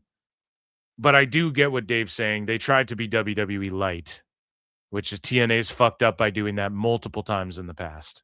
So I do agree with that aspect of the criticism, but just calling these wrestlers scraps. Like what? Like Nick Nemeth, who's been grinding and helped. So then what are the guys in AEW? What is when they fucking bring a bunch of these NXT guys? Like, who's that guy who got canceled? I can't remember his name. He was going to get a huge push in AEW. Then he got in some DV situation with his girlfriend and shit. What was that guy's name? Or let's say fucking Adam Cole and the Undisputed Era. Like, are they scraps? They just showed up, got booked in top shit, and are hurt or gone or taking time off. Like, you could just say that about to say that about anybody is just fucked up, I think. Unless it's like evidently what they're doing. They didn't just sign, like Tegan Knox didn't show up too. Elena Black is Elena Black. She's Cora Jade. A lot of people thought she was going to get called up when Roxanne did and shit. And then she got released instead of called up. So people thought she was main roster ready in WWE. It was external shit. Daria Ray as well. Sonya Deville. She was on that Vince money. That's why she's got nothing bad to say about WWE. She was on that Vince money for doing minimal work. And she had that creepy stalker situation, I believe, right? And she was wrestling on the house shows and shit, but on TV, she was not really being used that much. And they had her as a general manager. And Vince really took care of her, okay? So then when the new regime comes in, and then you see some people who were getting Braun Strowman, bro, listen, Vince loved you. We love you, but we're not going to pay you as much as he was paying you for what he was using you. Same with Austin Theory. Buddy, you got to start. If you're going to get paid this much or whatever, however Vince had you locked in, you got to really earn that shit again. And you'll get back to the main event scene, but you got to start from ground zero. There's other people who are getting paid less than you that, like Jonah just wrestled Okada and had a 5-star match. Motherfucker's got to get repushed again. He's getting paid less than fucking R-Truth is, and R-Truth is a comedy guy, So it's like, to shit on Daria Ray for going in and doing a good piece of business on that show. Who else was ex-WWE? They introduced Mr. Elegance. Like, what was the scraps of WWE? They focused on their guys. Inspiration, them dipping out. Yeah, not going to lie. Maybe that should have happened on the pay-per-view. If that was going to happen. Inspiration dropped the titles and then they're just out of the company. But also that's TNA guys getting a win over, or gals rather, getting a win over some fucking some potentially, I'm assuming the Iconics are going to end up back in WWE NXT. Personally. So if that happens, then are they TNA scraps? This is what I'm saying. Like, why isn't Jade and Saints and Paige and Hobbs AEW scraps? Because the way they're booked, nobody scraps if you book them well. So just to call these people scraps when it's like, okay, Cora Jade and Daria Ray, it's not like they even did bad business. The rest of the show, that was actually one of the better parts of the show. And then AJ Styles shit was good. So them using those people, they use them effectively. I would say it was like the Santino stuff and the Mr. Elegant stuff and the fucking main event that went a little too long, and them showing the AMC stars and them showing AJ Francis standing in front of no people in the building. That was their own guys that I would say. So this is just a terrible, like, out of touch analysis from Dave as far as blaming the wrestlers, but blaming the way they tried to WWE light it. Like, they tried to, I said it was like TNA's debut or WWE Raw's debut on Netflix, where they're like, here's a couple matches and here's fucking all these celebrities and shit, which is what you do for the Netflix debut. That was the right thing for WWE to do that, because that's what they are. They're this global fucking, but for TNA, they tried to do that and it was like, no, just give us an episode of Impact, Anyway, sorry, I'm ranting about this because Dave, I just hate when he shits on these wrestlers, man. It really pisses me off.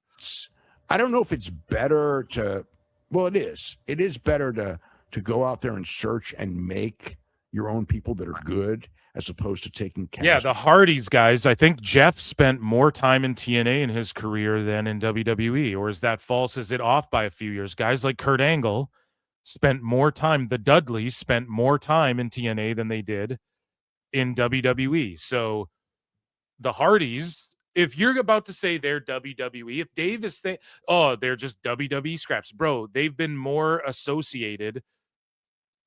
Didn't Jeff Jarrett fight Jeff Hardy in like 2004, I want to say, for the TNA title on pay-per-view?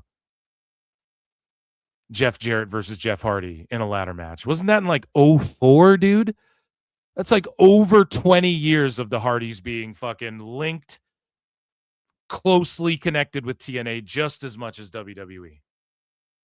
They were made in WWE, sure. But that's like saying Kenny Omega's a New Japan guy or whatever. Like, no, he's AEW too. He was made and more popular, you could argue, in New Japan. But he's an AEW guy as well, you know? So the Hardys, yeah, it's like, who are you? The cast-offs, he's calling them.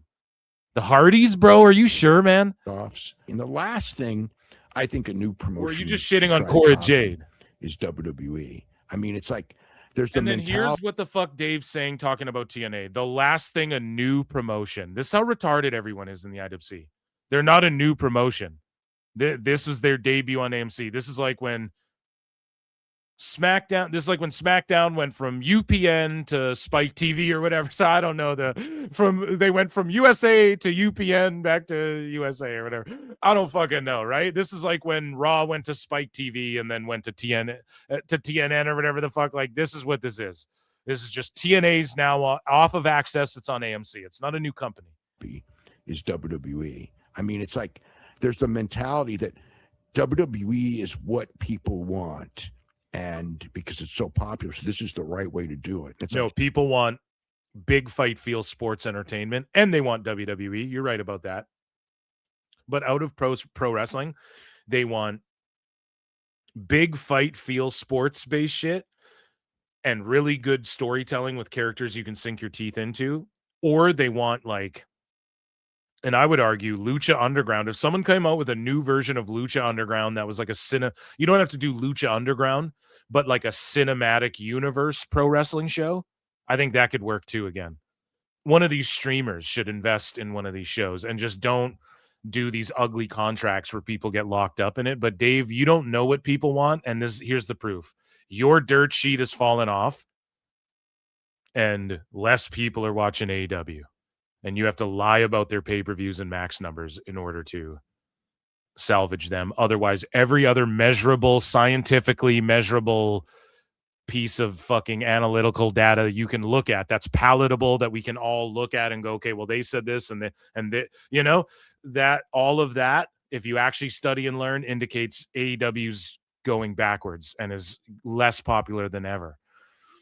Otherwise, we have to just trust you that they're more popular.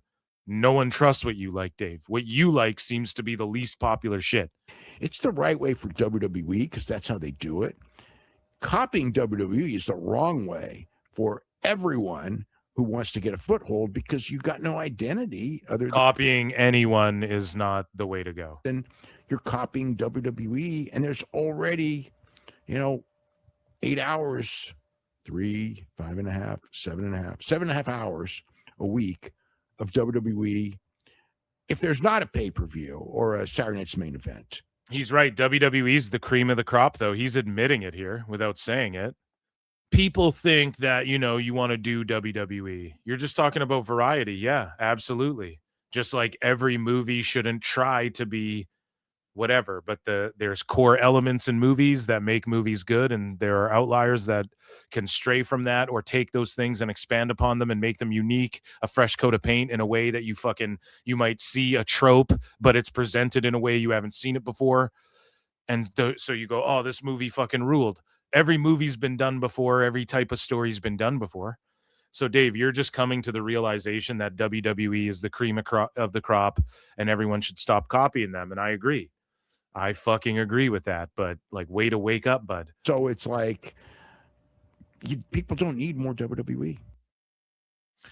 And I agree. Maybe no more. We don't need more WWE, and we definitely don't need other companies where their fucking top guys like MJF are crying about WWE constantly and shit either. We don't need that either. So speaking about crying about WWE, let's get into Dave Meltzer doing just that. Crying about WWE. I'm pissed because I didn't upload my sound. Oh my God, it's the greatest thing I've ever seen. I have Meltzer saying like, oh, like the babyface thing. I didn't put it on my DMDMW soundboard, and I got to do it after the show. So Dave Meltzer, he talks about WWE a little bit here. And he says that Cody Rhodes reportedly felt it would be fresher to go into this year's WrestleMania chasing the undisputed title rather than defending it, which is why he pushed for Drew McIntyre to become champion.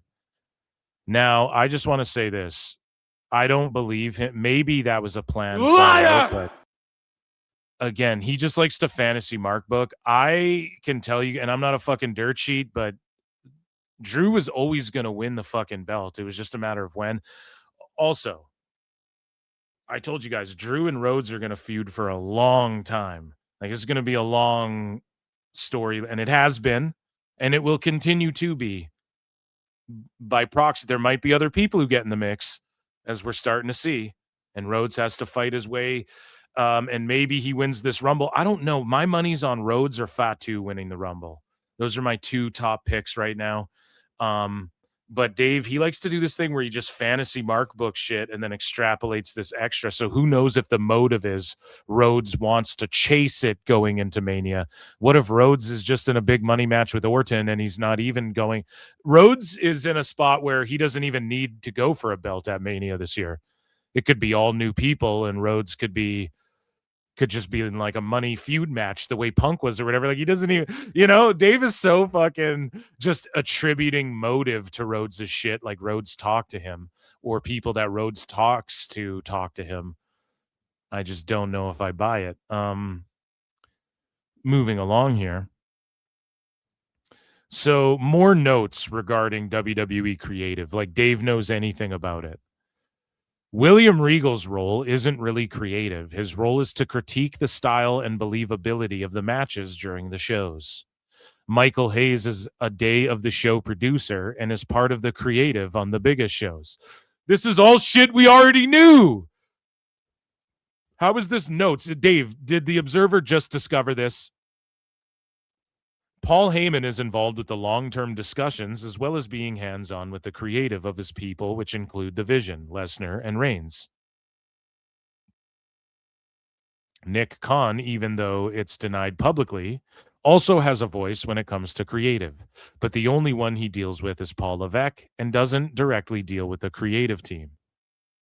Wow, I'm so glad that in January of 2026, Dave Meltzer figured this out. Wow, I'm so glad, Dave, that you were able to put two and two together here. Holy.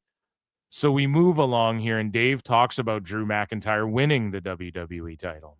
Drew McIntyre won the title. The way that program was booked, it's a weird one because Cody's beat him and beat him and beat him and beat him. And it's kind of like, but the WrestleMania match absolutely was supposed to be Cody and Roman Reigns. So I don't know if it goes back. They, with the feeling that maybe, or they just changed direction and just was like, well, we need to shake something up with the new year. I mean, I don't know yet. Holy fuck, man. Yeah, Dave, he doesn't know yet, and you won't ever know, and you don't listen to Niccolo Piccolo, who, if you just simply follow the schedule of this Highlander movie, you can kind of see fucking Henry Cavill got injured. I think Drew might have won this shit earlier had that not have happened. I don't know for sure. I'm just guessing. I just puzzle piece this shit together. But it's like, Dave, you would be able to figure this out like old Philly Phil here. I'll, probably in the, over the weekend or something, probably find more out about it. But yeah, Drew McIntyre won the title, and, he's done great work the last 2 years. And, I don't know if it's a short one or a long one. He just doesn't care at all. Oh, he's done good work. And I don't know if it's what does he say? A short one, though. A short or a long one, though. So all you're saying is, I don't know. I don't know. I'm supposed to be this insider, but I don't know. I don't know. I couldn't even fathom a guess. But this shit that I told you guys that didn't happen, that for sure was supposed. That's what I do know. Is this thing that didn't happen, so you can't really prove. That proves that I'm right and I know shit, but I don't know anything about this. Like, you're a fucking moron. Or a long one, though. 4 matches next week that sets up a 4-way for Montreal for Saturday night's main event. And then that winner gets the title shot with Drew in Saudi Arabia. And just given the way it's been built up and you're in Montreal for the fatal 4-way and Saudi Arabia the next week, like, to me, I think you pretty much have to pencil in Sammy as the challenger for those shows. I mean, that would make, to me, all the sense in the world. He gets a big win in Montreal, and then, you know, he's a much more believable challenger, I think, against Drew in Saudi Arabia. And that's a fine title match for the Rumble. There you go, Pollock. See, Pollock's got bars. He's a good, like, analyst and shit, and he would, like, fantasy match make, like, fights on the Fight Network and shit. Growing up in Canada there, bud. Watching him on the Fight Network with Robin Black there, buddy. So Pollock comes in and saves that shit. That should be his new co-host instead of Bryan Alvarez, dude. The fuck? So here's Dave Meltzer talking about the segment with Ava and Ethan Page, and he just talks about how it's the stupidest thing he's ever seen, Brian. That segment with Ava and Ethan Page was the stupidest thing I've ever seen. Oh, when on NXT, it's way up there. When Ethan Page, North American champion forever, you know, says, like, North American champion forever, says, what a robot. What the fuck, dude? When Ethan Page, he's not the ego anymore because Phil Marks calls him that. So now he's the North American champion forever, which he does say, but, like, what? North American champion forever, you know, says, like, who am I going to wrestle to qualify? She goes, you're not going to wrestle. And then he goes, oh, you're just going to put me right in that match. It's like, no, you're not in that match. And it's like, of all the people on that entire roster, the North American champion should be like the first person in that match. And then she goes, well, I'll put you in the match if you vacate. Why should he be the first on title? What kind of stupidity is that? Yeah, you can't have 2 titles, even though he's got 2 titles. But how many times have people had 2 titles? That's the point. You know how many people have had 2 titles in this company? Now all of a sudden he can't have 2 titles, even though he already has 2 titles. Oh, man, that's such a fucking... Okay, guys, let me fill you in on a secret. I'm going to fill you in. Everyone come close. I'm going to fill you in on a secret. Ethan and Ava don't like each other. And she's ribbing him and clowning on him because it wasn't seriously serial.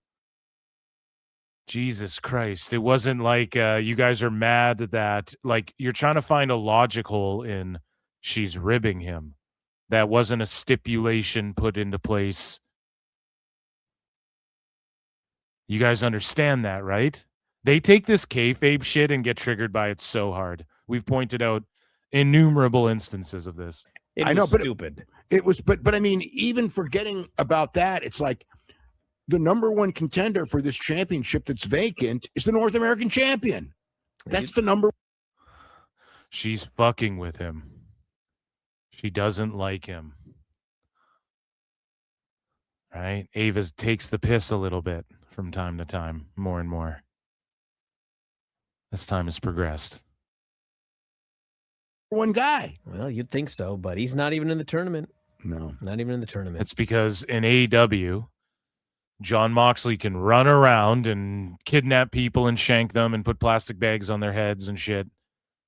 And then he gets rewarded for it. And that makes no sense. Ethan Page interrupts people, treats them like shit, attacks people, cheats, fucks around, sort of makes a mockery, finds a way to where he can't be reprimanded.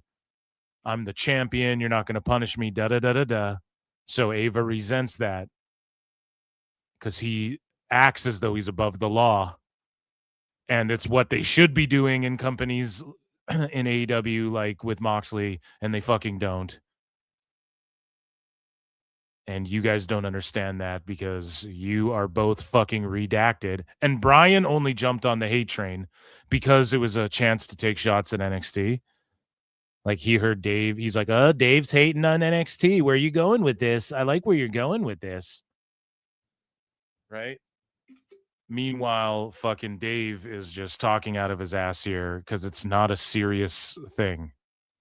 It's not actually like a hole in logic. It was just she's taking the piss, which again, they can never pick up on this. It's like when Bad News Barrett was like, "Well, you know something, Cole."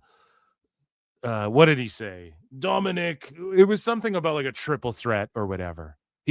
Both guys or it was something about like Rey Mysterio's the most over luchador of all time or whatever. And then they took it seriously. And it's like, yeah, Wade Barrett's talking shit.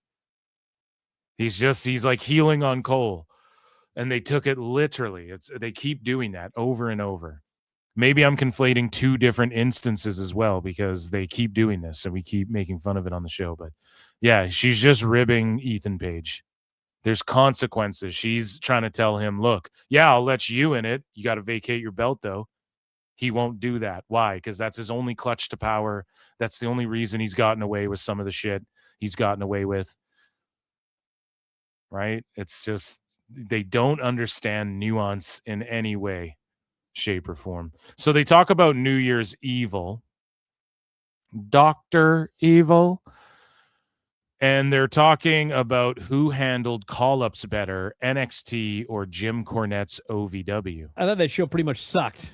It actually reminded me of like a Vince McMahon show. It did. If I found out that Vince McMahon was booking this show, I wouldn't even blink. Again, they're all saying that. Everyone, Bixen Span's been melting down all week on Blue Sky. And they all fucking want Vince to be back in this company so badly. No. I'd be irritated, but I wouldn't be surprised. Well, the difference is Vince McMahon would not react to the internet like this. But in other ways, it was like a Vince McMahon show in the sense that, oh my God, nobody's over. I'm just doing a whole bunch of stuff. We got to do something. It felt like that version of Vince McMahon. What the fuck, man? It felt like that one. Can you give an example, dude? It felt like that one. That type of Vince McMahon show. It felt like a Vince McMahon show where it's like, that one where no one's over. And then he proceeds to put fucking Kendall Gray super over and talks about how she's the greatest of all time, even though didn't she lose that match? And then you can't tell me Tatum Paxley and Izzy Dame aren't fucking over with the NXT audience, and Tatum Paxley especially doesn't fucking rule. Can't tell me Blake Monroe isn't over. She was the fucking world champion in AEW. Dave glazed the shit out of her saying, the AEW women's division at that time, he was talking about how, their bloody matches. This is the best. Like, we know, we fucking chronicle it here at PWT/DMDMW now that that's a show. But Blake Monroe was their world champion. So she's just not over. And Obafemi's just not over. It's fucking maddening when he buries wrestlers. It drives me nuts. And then he just glazes Kendall Gray after. And isn't that who JC Jane wrestled? The other stuff just felt like, the internet's saying this, so we're going to wink. What this felt like to me was a bunch of people are being called up. And unlike with Ohio Valley in 2003, 2004, when this happened to Jim Cornette like monthly, and he always found a way. No, he didn't always find a way. I bet a bunch of it was ass. And I bet a bunch of it locally, they were like, what the fuck? And Jim Cornette has told stories. And now they're trying to put over Jimbo for something Jimbo doesn't even put himself over for. Jim has talked about how, well, fuck's sakes, give me a 2-week notice. I'll book him in a hair match. They fucked me. He's told all those stories. Or like, what the fuck? They'd come and mess around and tell me that they had to do this guy. They take this guy and I didn't have time to put him over yet. He's told all these stories. He always found a way. I don't fucking know if he did, buddy. I think that stuff wasn't on TV and there wasn't the internet and it was on TV regionally or locally. Right? Now you can see the tapes or whatever, or you can find episodes online or matches, but It didn't all exist the way people just. Netflix's Unreal show happens on Netflix, and then the next day you could probably puzzle piece the entire show together with the clips everybody uploads and shares. The next day people have HD quality. It's just uploaded to their fucking Twitters. It's just a different landscape. It's not, you can't even go, well, Jim Cornette always found a way. No, you don't know that, because Jim Cornette had the Leviathan, and then they turned him into the Deacon holding a collection box, and then he had to become Batista. You know what I'm saying? Like, the prototype was the prototype. Then he came in and was like, I'm a wrestler guy, ruthless aggression. And then he started rapping. So no, they didn't always find a way. The problem with Tony D is that Tony D's Tony D. And if they call him up and give him a different gimmick, we're going to be like, this is stupid. He's Tony D. Because why? NXT's on TV. And this is why. And Dave and Bry, they're not even smart enough to fucking come to this realization that you can't even compare it to OVW. It's because NXT's on TV and the age of the internet, you can't even compare it. You got to do NXT house shows that are riddled with people, or you got to get guys off do it the way they're doing it with Evolve. Evolve is now NXT. NXT is hardly developmental. It is just the minor league. Like, if you're in the minor league in the AHL, you're able to wrestle, or pardon me, you're able to play hockey in the NHL. They could call you up any day and you could be a superstar or a journeyman. You don't know. But you're at a professional level. You're just the minor league. Okay? And so NXT is just the minor league to WWE, but it's still like you could get called up, any day. Like, you could get called to the main roster, as in we need bodies type shit. Like, what are the guys in NBA? The G League, the Summer League, or whatever the fuck. You guys, you're professionals. You're just not quite there. And you could get called up, or we have you on reserve. Tony D's older, but he could play this position if we really needed him, and he could have a stellar year. We don't know. It's just the minor league to Raw and SmackDown. So when it comes to Evolve and shit, that's the new developmental. The house shows and the ID indie wrestling showcases, and even the feds, like Reality of Wrestling, that are fucking hosting, that are ID'd and host some of the wrestlers, that's developmental. And we have to shift our mindset on that. You can't even compare it to OVW and say, well, Jim always did a good job. The biggest stars weren't what they were. When Brock Lesnar came in, he was the next big thing, Brock Lesnar, when they really started featuring him. But before that, he was tagging with Shelton Benjamin and doing shooting star presses. And he was like this, I'm an old school amateur wrestler guy. Right? When Batista became the big star, he was nothing like Leviathan. Orton maybe was pretty similar because he's Cowboy Bob Orton's kid. So maybe, but like Prototype is nothing like the Cena that we saw become like this Hulk Hogan guy. Just like Hulk Hogan under the mask wasn't the Destroyer or whatever the fuck isn't like Hulk Hogan. Why? Because not everyone could see that shit. Every wrestling fan, even if you're a casual, you scroll Twitter and you see clips from NXT and you see who's popping and who isn't. So it's just like, get over this shit. There's 37-year-olds in NXT. There's going to be 27-year-olds. Yes, it's still for younger, underneath wrestlers, but for the most part, it's just the minor league. Any one of these people shown on this card could be on the main roster right now, and they'd fit in. Any one of these girls, no offense, Zelina Vega is better than Zelina Vega on the main roster right now. Just keep it, or Kiana James. Just keep it real. To make it work. Kiana's good. Her booking, I have not liked it. Freaking storyline. Or try. These people are just like, we ain't got no clue.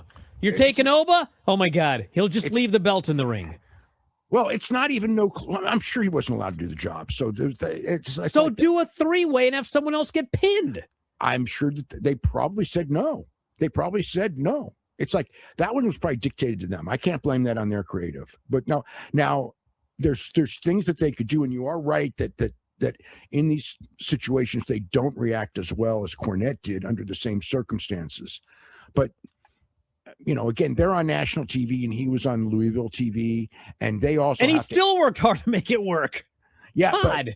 But the stuff that he did, they would have never allowed the stuff that he did. It's just because they didn't give a shit and they weren't watching. The way that Cornette worked to make it work, they would have never accepted. These people have to fit into the machine, so it limits them with what they can do. So based Meltzer flute for shutting Bryan down there, because at least he's admitting, like, dude, but the way he words it, it's part of the machine and shit.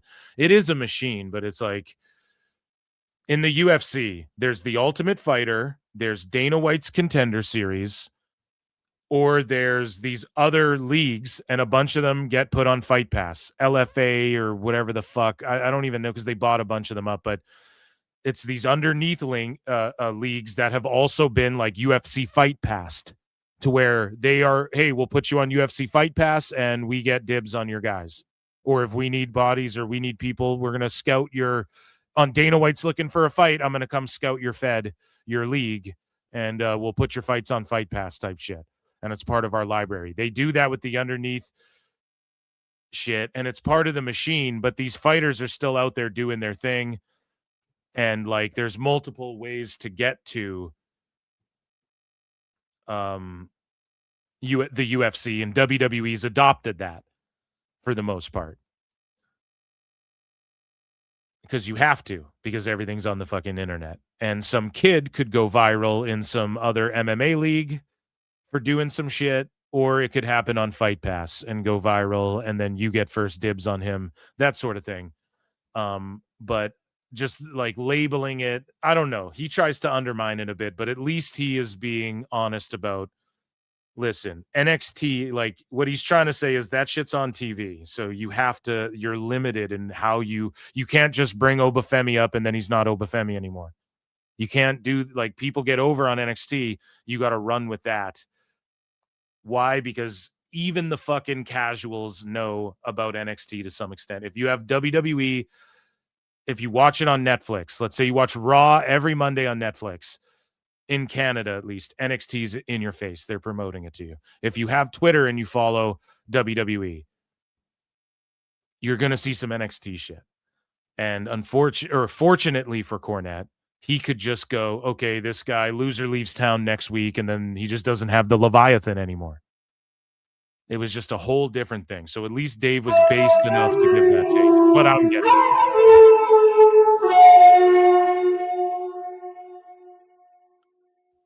it's like it's two totally different things, but and it's the same thing with UFC. If you're a fight fan, if you follow the UFC, you see Dana White's Contender Series, you see everyone who wins. They literally upload who Dana gives the contracts to right when it's done.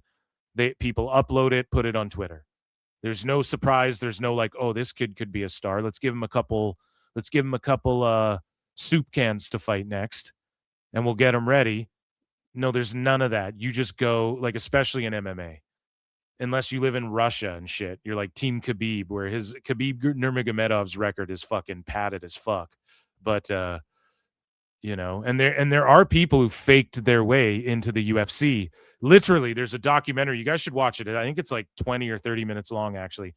I forget the fighter's name, but he changed his name a bunch of times and he faked his record. And people have done that. But the internet's exposed that time. That's why there's a documentary about this guy. He did con his way into the UFC, but then the internet, because he made it to the UFC, the internet went, whoa, and then they fraud checked him.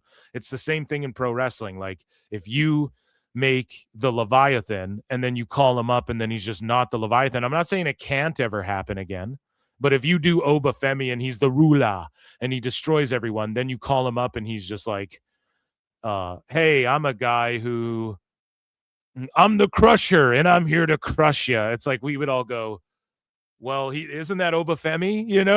Jim Cornette had me growing up, I just knew the Bashams as the Bashams. I didn't know about the Damaja and all this shit. I just knew the Basham brothers.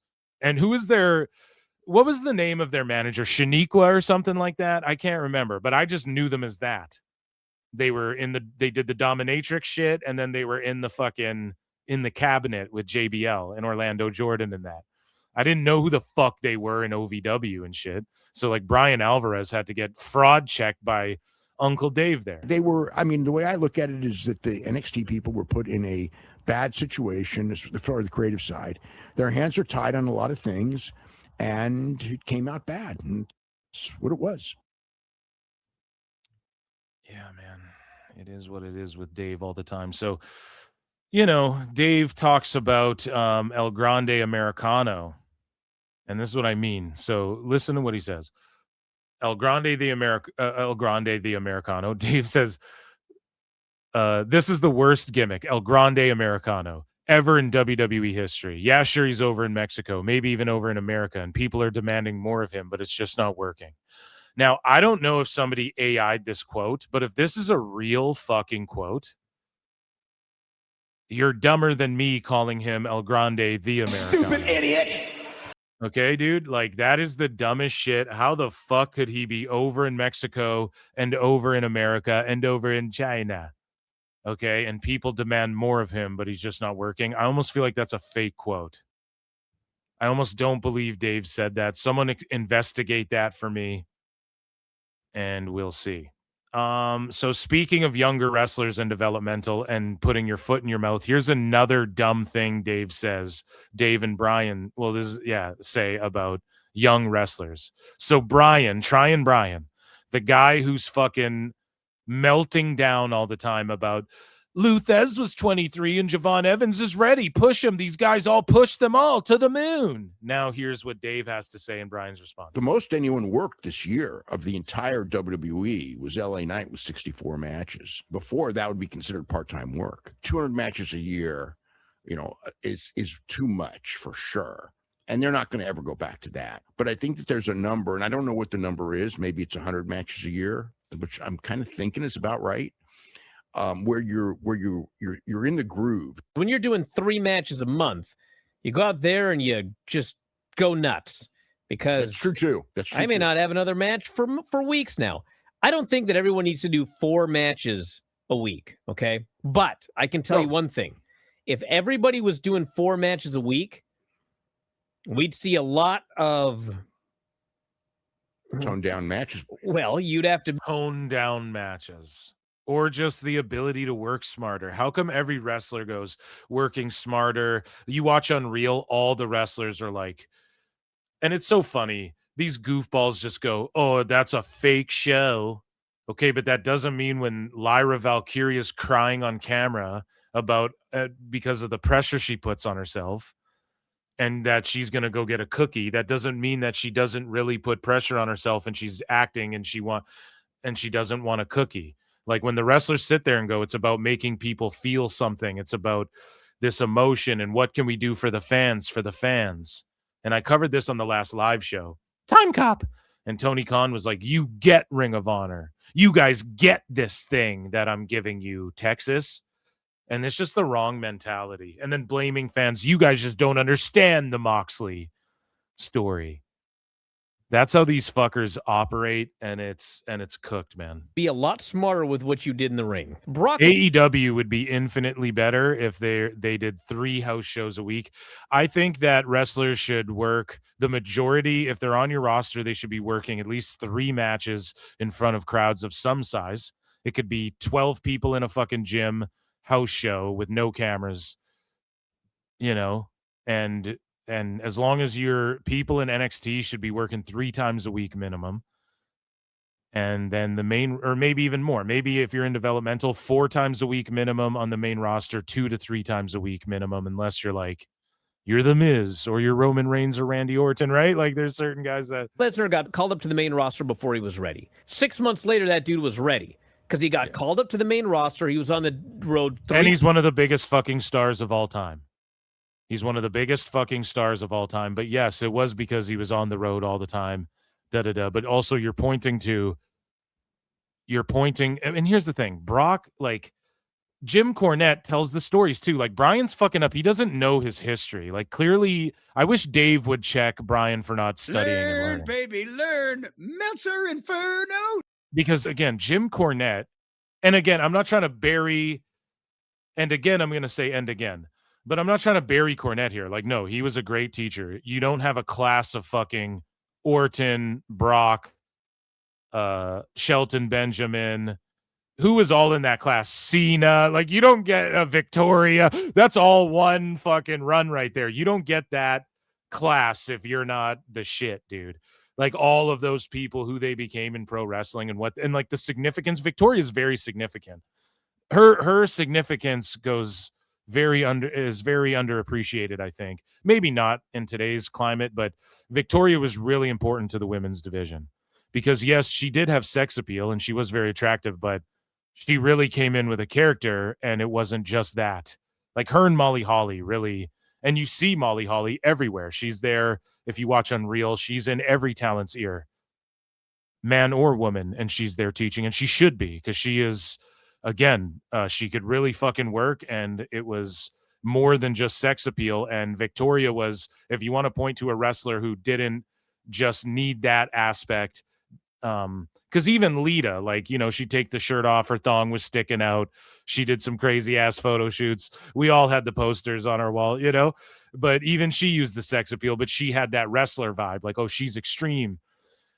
But, you know, Victoria came in, and it wasn't even though she was one of the Godfather's hoes and stuff like that, but when she really came in and got her push, and I'm not saying she wasn't in a bra and panties match ever, but she was like a wrestler who did cool fucking moves and was crazy, got put with Steven Richards. I remember her and Trish had that hardcore match and shit.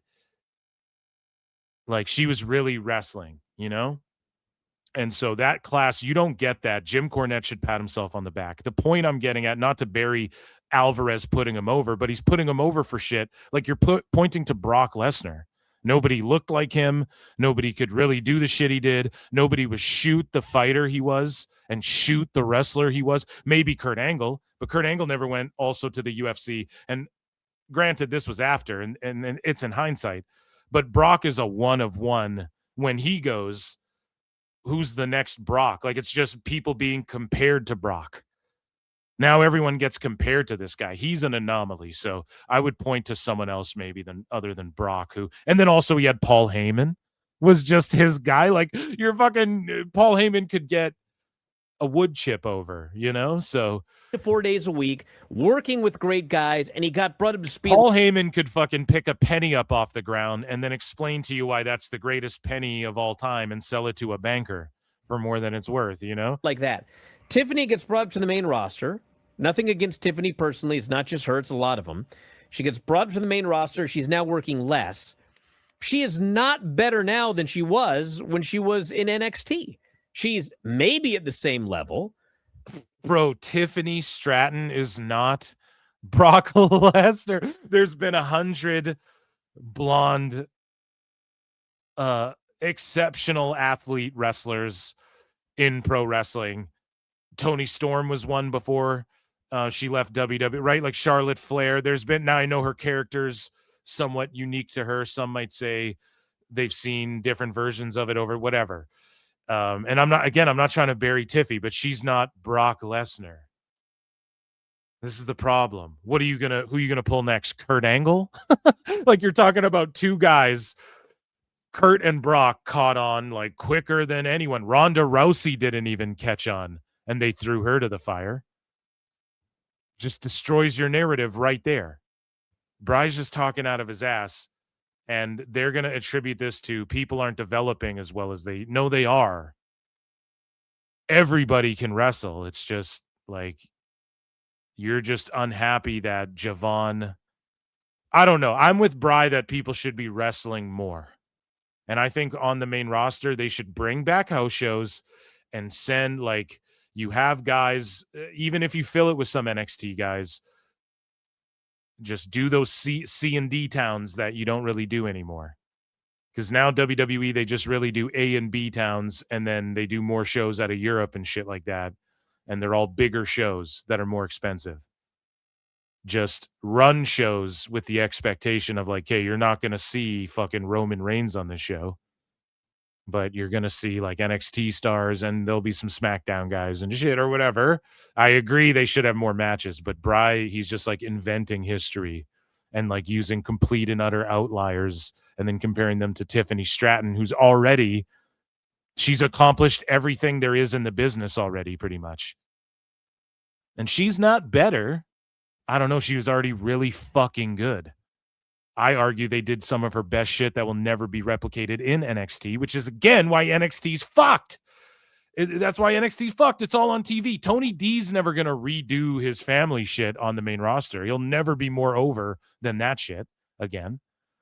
Never say never, but like, they did his best shit in NXT. I've been saying this for years. I mean, this moving up to the main roster and in 6 months you've rapidly improved, it doesn't happen anymore because there are no house shows and people are working very, very few matches. Sounds like we're picking on WWE, but the same exact. No, it's the exact same thing with AEW. Yeah, thank God they said it. Thank God they said it. You look at Top Flight. They're working the same matches they were working 5 years ago. You're not everyone's stuck in the mud. So then why can't, when it comes to the ratings and the numbers and the stars on the matches, you guys look at it objectively like this and go, yeah, everyone's stuck in the mud. Man, these stories really aren't really cooking. Tony's not that good of a booker. Then why is it always, oh, the John Cena last match wasn't that good, so Triple H not Booker of the Year? Like, why is that the case? Seeing people improve dramatically. The best workers in AEW are the ones that came from elsewhere and worked all over the world before they got to AEW. The WWE scraps, Brian. You mean WWE scraps? Now they're in AEW. They're basically, a lot of them are falling apart, like, you know, Kenny Omega and these other guys. And they're working now a more limited schedule. But, like, they're not. And I say they're falling apart. And motherfucking sickos on X are like, Kenny has diverticulitis, actually. Yeah, ask Omega if it didn't feel like he's falling apart. Or Brock Lesnar when he had like, this is what I'm saying. And it's not, and I think diverticulitis, it's like some, what happened? Isn't it like a stress is related to it? It exacerbates it or something like that. So I don't know, Bri. You just need to shut the fuck up with your bad Great. Actually, this is a bit of a good take because they should be more calloused. And like when you stop going at that speed, you start getting all fucked up. And then when you're a young, like AEW's not developing anybody. Boom. Sickos, here you go. Here's your two fucking cult leaders. They're like the camp leaders at the cult. Because of the schedule. They were great before they got there. There need to be more shows. Yeah, so Dave's sitting there in one breath going, oh, there doesn't need to be more WWE. And then now they're saying there needs to be more shows for both WWE, which would mean that there was more WWE. But at least they kept it real about AEW there a little bit. So here's Dave talking about WWE heading into UFC territory, which he's just talking out of his ass. Maybe they're going to look at this as like kind of a rebuilding period where we've got to get some new stars over while maintaining the existing stars. A rebuilding period where we got to get new stars over while maintaining the existing stars. Oh, so just what pro wrestling is? A rebuilding period. Oh, so like AEW, they're doing two completely different things, I thought. So how is it they both doing the same thing? And, you know, in their mind, and there's truth to it, is that it takes a little while to get new people over. So, but, you know, we also know that this is cyclical business. And sometimes, as we just had, I mean, we had a cycle from 2002 to about 2020-ish, 21, where it really wasn't, you know, open the doors, everyone buys tickets at super high prices. You know what I mean? It's like we go through these couple year periods when you luck into the right angle and somebody gets over. And yeah, business is through the roof, but it never lasts, you know. I mean, but I mean, as far as from, you know, it only lasts for AEW. It's only been lasting for AEW. So it couldn't have been at the beginning all was good and then it didn't last and then now it's a little downwards. It's no, business is great. They're making all this money. But for WWE, while business is objectively great, he's got to go, oh, it never lasts, you know.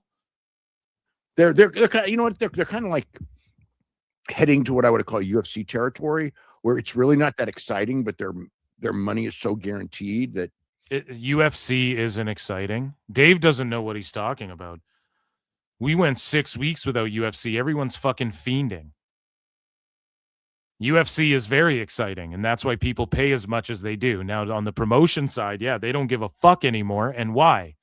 Because the people will just pay because it's the top fighters. And how do we prove that, Dave? How do we know that UFC is the most exciting? And how do we know that they are truly the best fighters? Well, because in the last couple years, we've had guys that everybody goes, oh, they'll be a world champion in the UFC, come to UFC and get fucking starched and get fucking fraud checked in the UFC. Multiple guys from other organizations who are world champions that people say, oh yeah, they'd be world champs. Other than MVP. If you guys don't know who Michael Venom Page is, he fucking rules. Other than MVP, he was there whooping that trick in the UK. If you guys remember, they showed that UFC fighter on screen. That was MVP, Michael Venom Page. He's a huge pro wrestling fan. He came to UFC, and he's actually whooping ass. Like, he's actually beating real dudes and styling on them, too. He's not as dominant as he was on the regionals, but he's one of the, or I don't even want to call it regionals. He was in the big fucking shows, Bellator, all that shit. So, but he, MVP is like styling on dudes. Like, he can hang with the world-class tippy top. There's some of these guys like Justin Gaethje and shit. A lot of these fighters have gotten fraud checked, though. Like Aaron Pico just got knocked out of the year. He was fighting a motherfucker who spinning elbow KO'd him of the century. You know, one of the best knockouts of all time.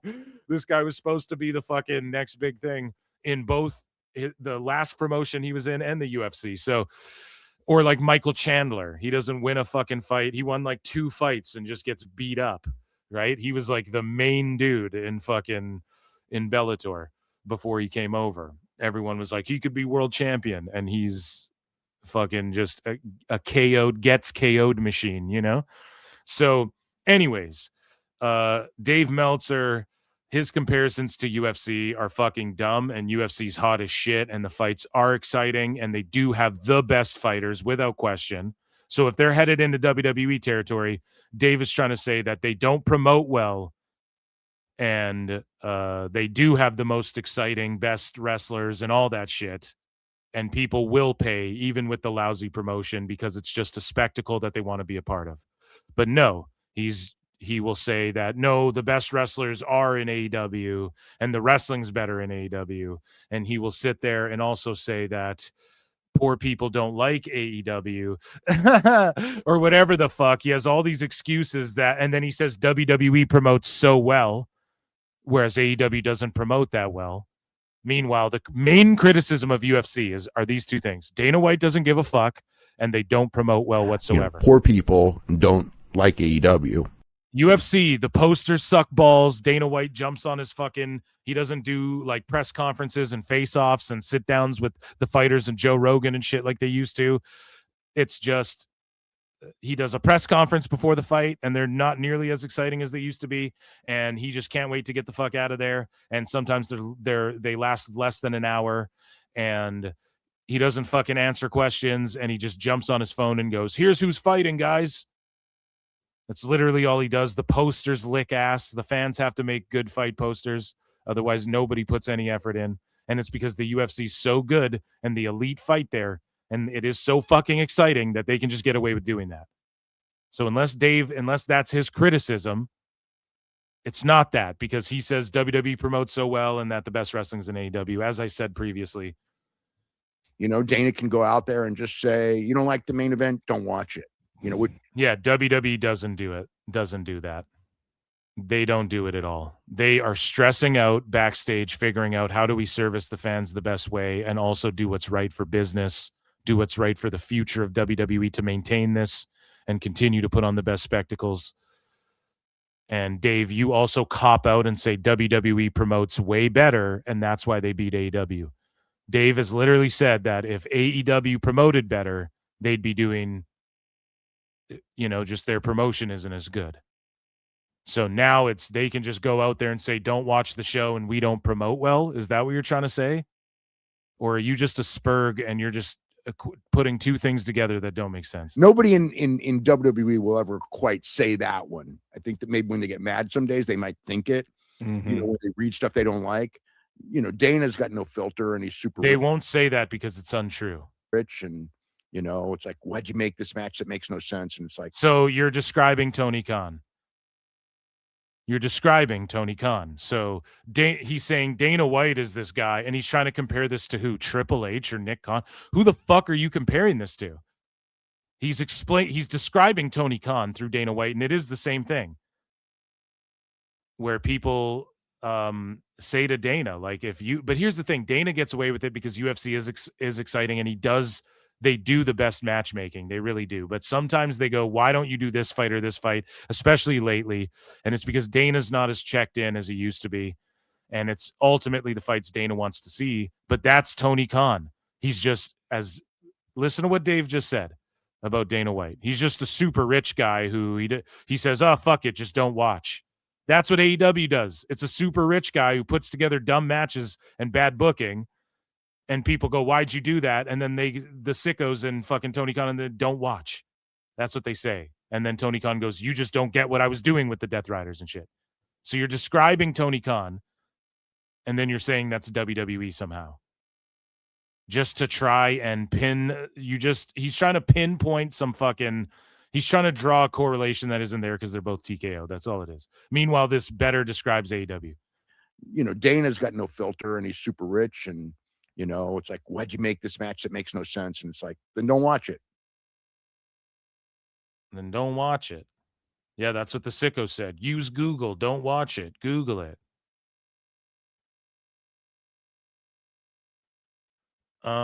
So here is Dave Meltzer and Bryan Alvarez.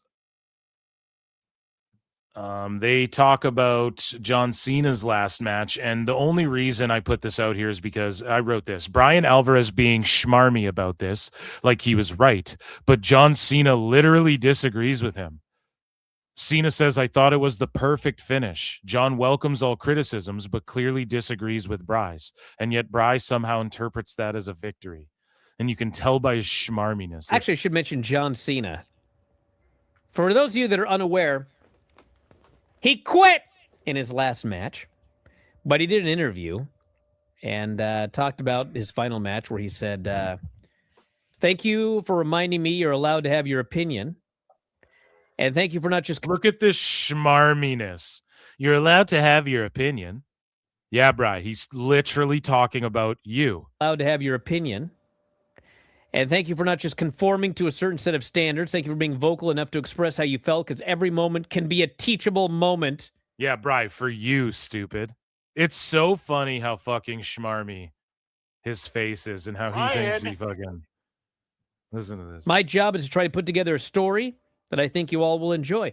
And when there is critical opinion out there, I'm all ears, says John Cena. Oh, yeah, see? So people are critical. I'm all ears. I don't ignore the critics. I'm thankful for them. Washington, D.C., and every match I've had before that. Like I said, I guess kind of a parallel to my career. I think it was a perfect end. So he disagrees with you.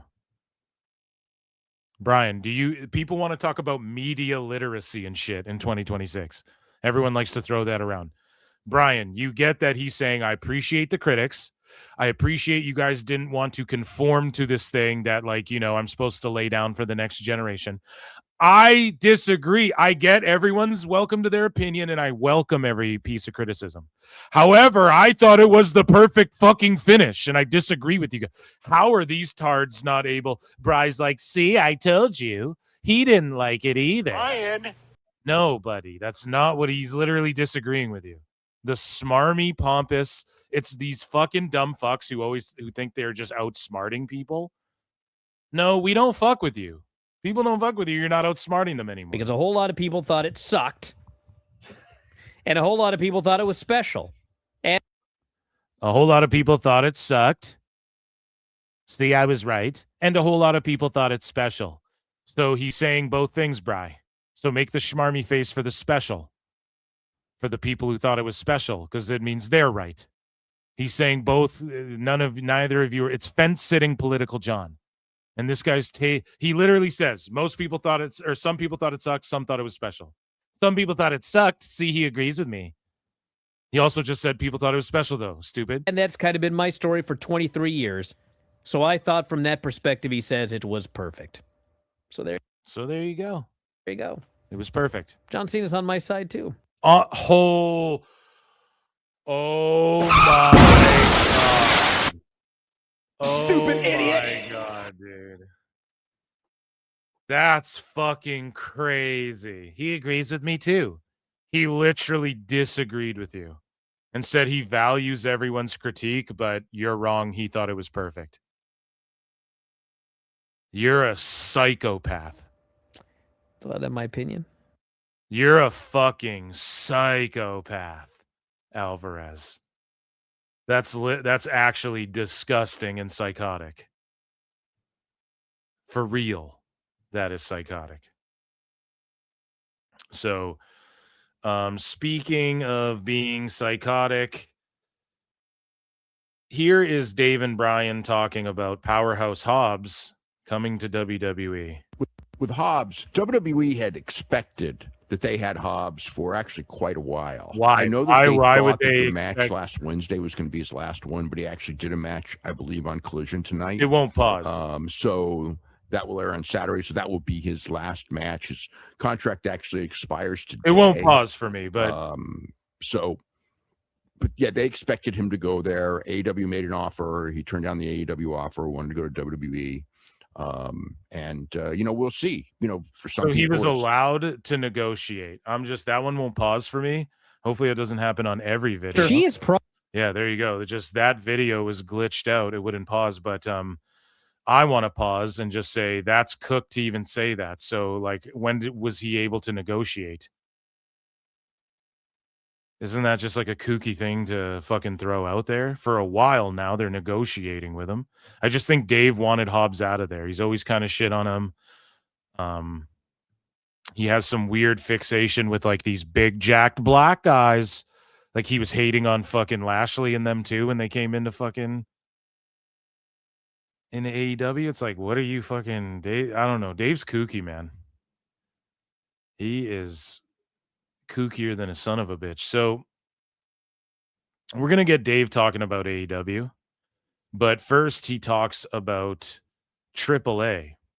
And so Meltzer said what? The GOAT pulls Dave's card here. And he writes, remember when Dynamite Dave Lucha Libre Meltzer said WWE buying AAA would ruin Mexican wrestling and culture with an American style and influence? Well, you'll be shocked to learn that it's absolutely okay when AEW wrestlers are in Arena Mexico using American rules. So let's listen to this. This is, or let's read this first.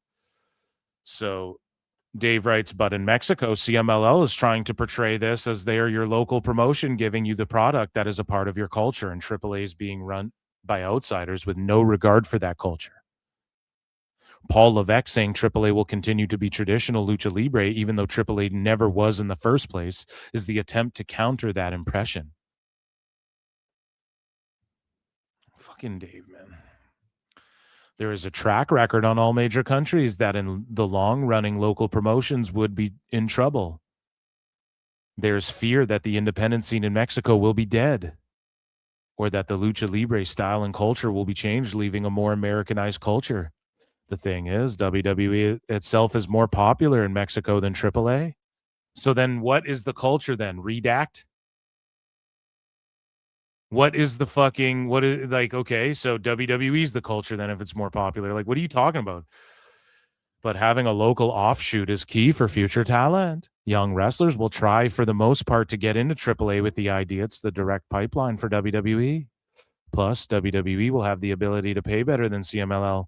It is very possible they'll raid CMLL for top talent, and CMLL will be like the thriving U.S. regionals of the 80s, most of which didn't survive the decade, and the ones that did were never the same.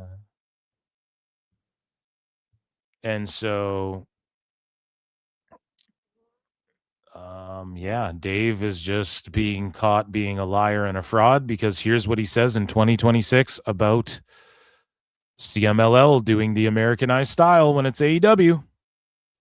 Lee Moriarty was on the shows. Lee Moriarty wrestled Selwa for the Pure title.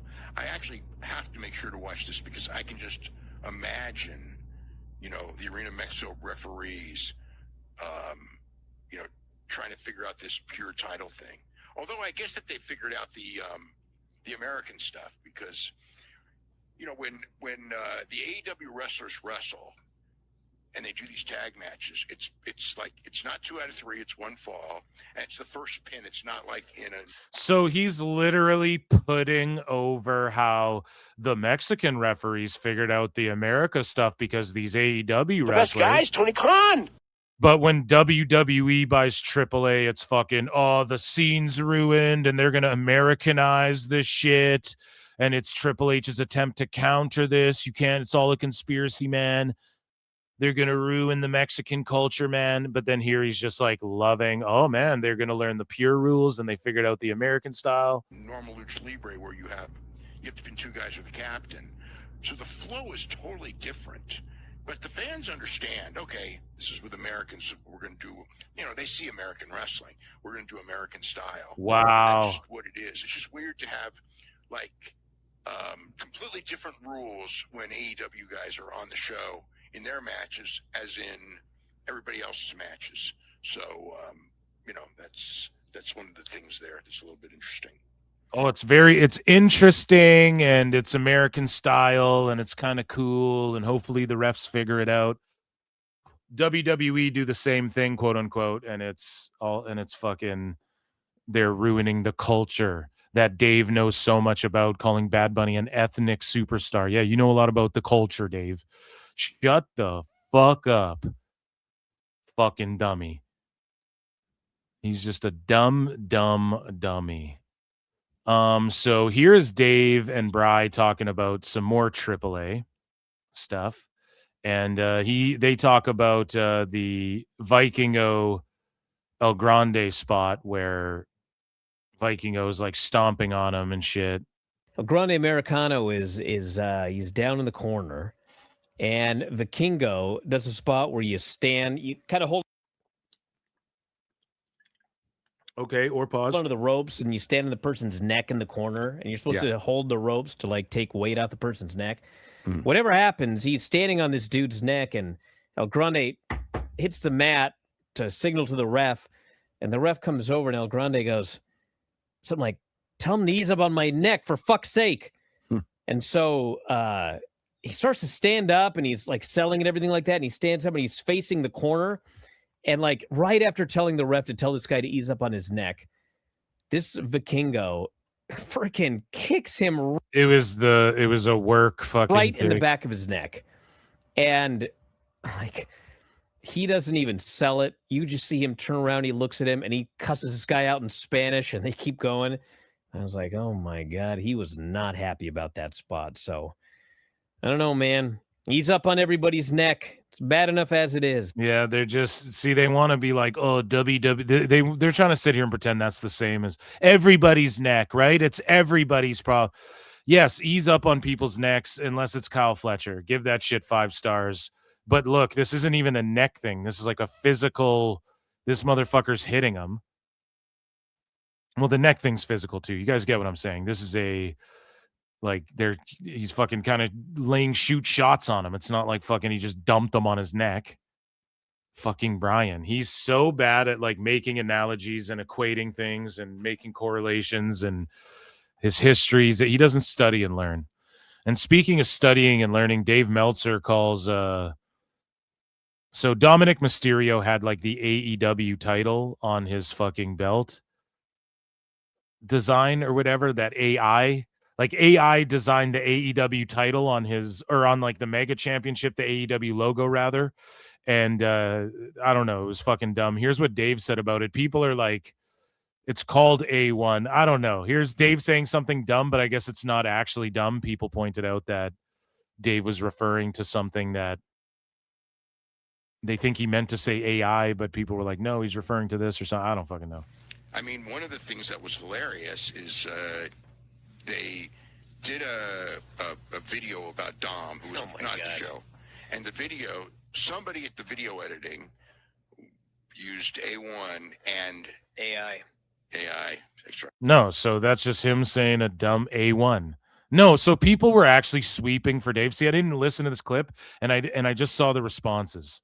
Like, I just read some of the responses, and I'm like, what the fuck? Like, why are people sweeping for this so much? It must just be like a silly mistake, but I just wanted to react to it on the show. And the video, somebody So at the he video did botch. used A1 and AI. That's right. I blew that one again, didn't I?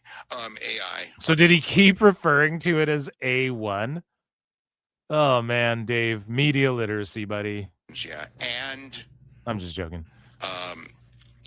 The belt. AI put an AEW title belt around his waist. He was wearing an AEW title belt. Yes, the AEW title belt, not the AAA belt. So there you go. So that was Again, even that spin. No, he was wearing the fucking, it was the Mega Championship. Just, it said AEW on the front. And then Dave goes in there. So there you go. And again, it's like, why do you guys act like, why does Dave act like that's a victory for him? So there you go. AI made a mistake. Can you believe it, Brian? That's why I argue with Grok. The best guy over the best guy. I argue with Grok over the best guy, Brian. Can't you believe it, Brian? So Dave talks about WrestleMania and how the fucking plans change. And at first, he reported the plan for Roman Reigns versus Cody Rhodes at WrestleMania 42 is reportedly probably not happening now. The reported plans changed last week when the decision was made to have Drew McIntyre dethrone Rhodes for the championship. It's like, well, what if it's still Rhodes Roman? It's just not for the belt because they're both draws. You know? Oh, we skipped yeah, no, this is the AI one there. And then speaking of WrestleMania plans, this is what they had to say. Like, this was Dave's cover up. Or maybe this clip came out before, but no, I think it was the same day or the day after. This was his cover up.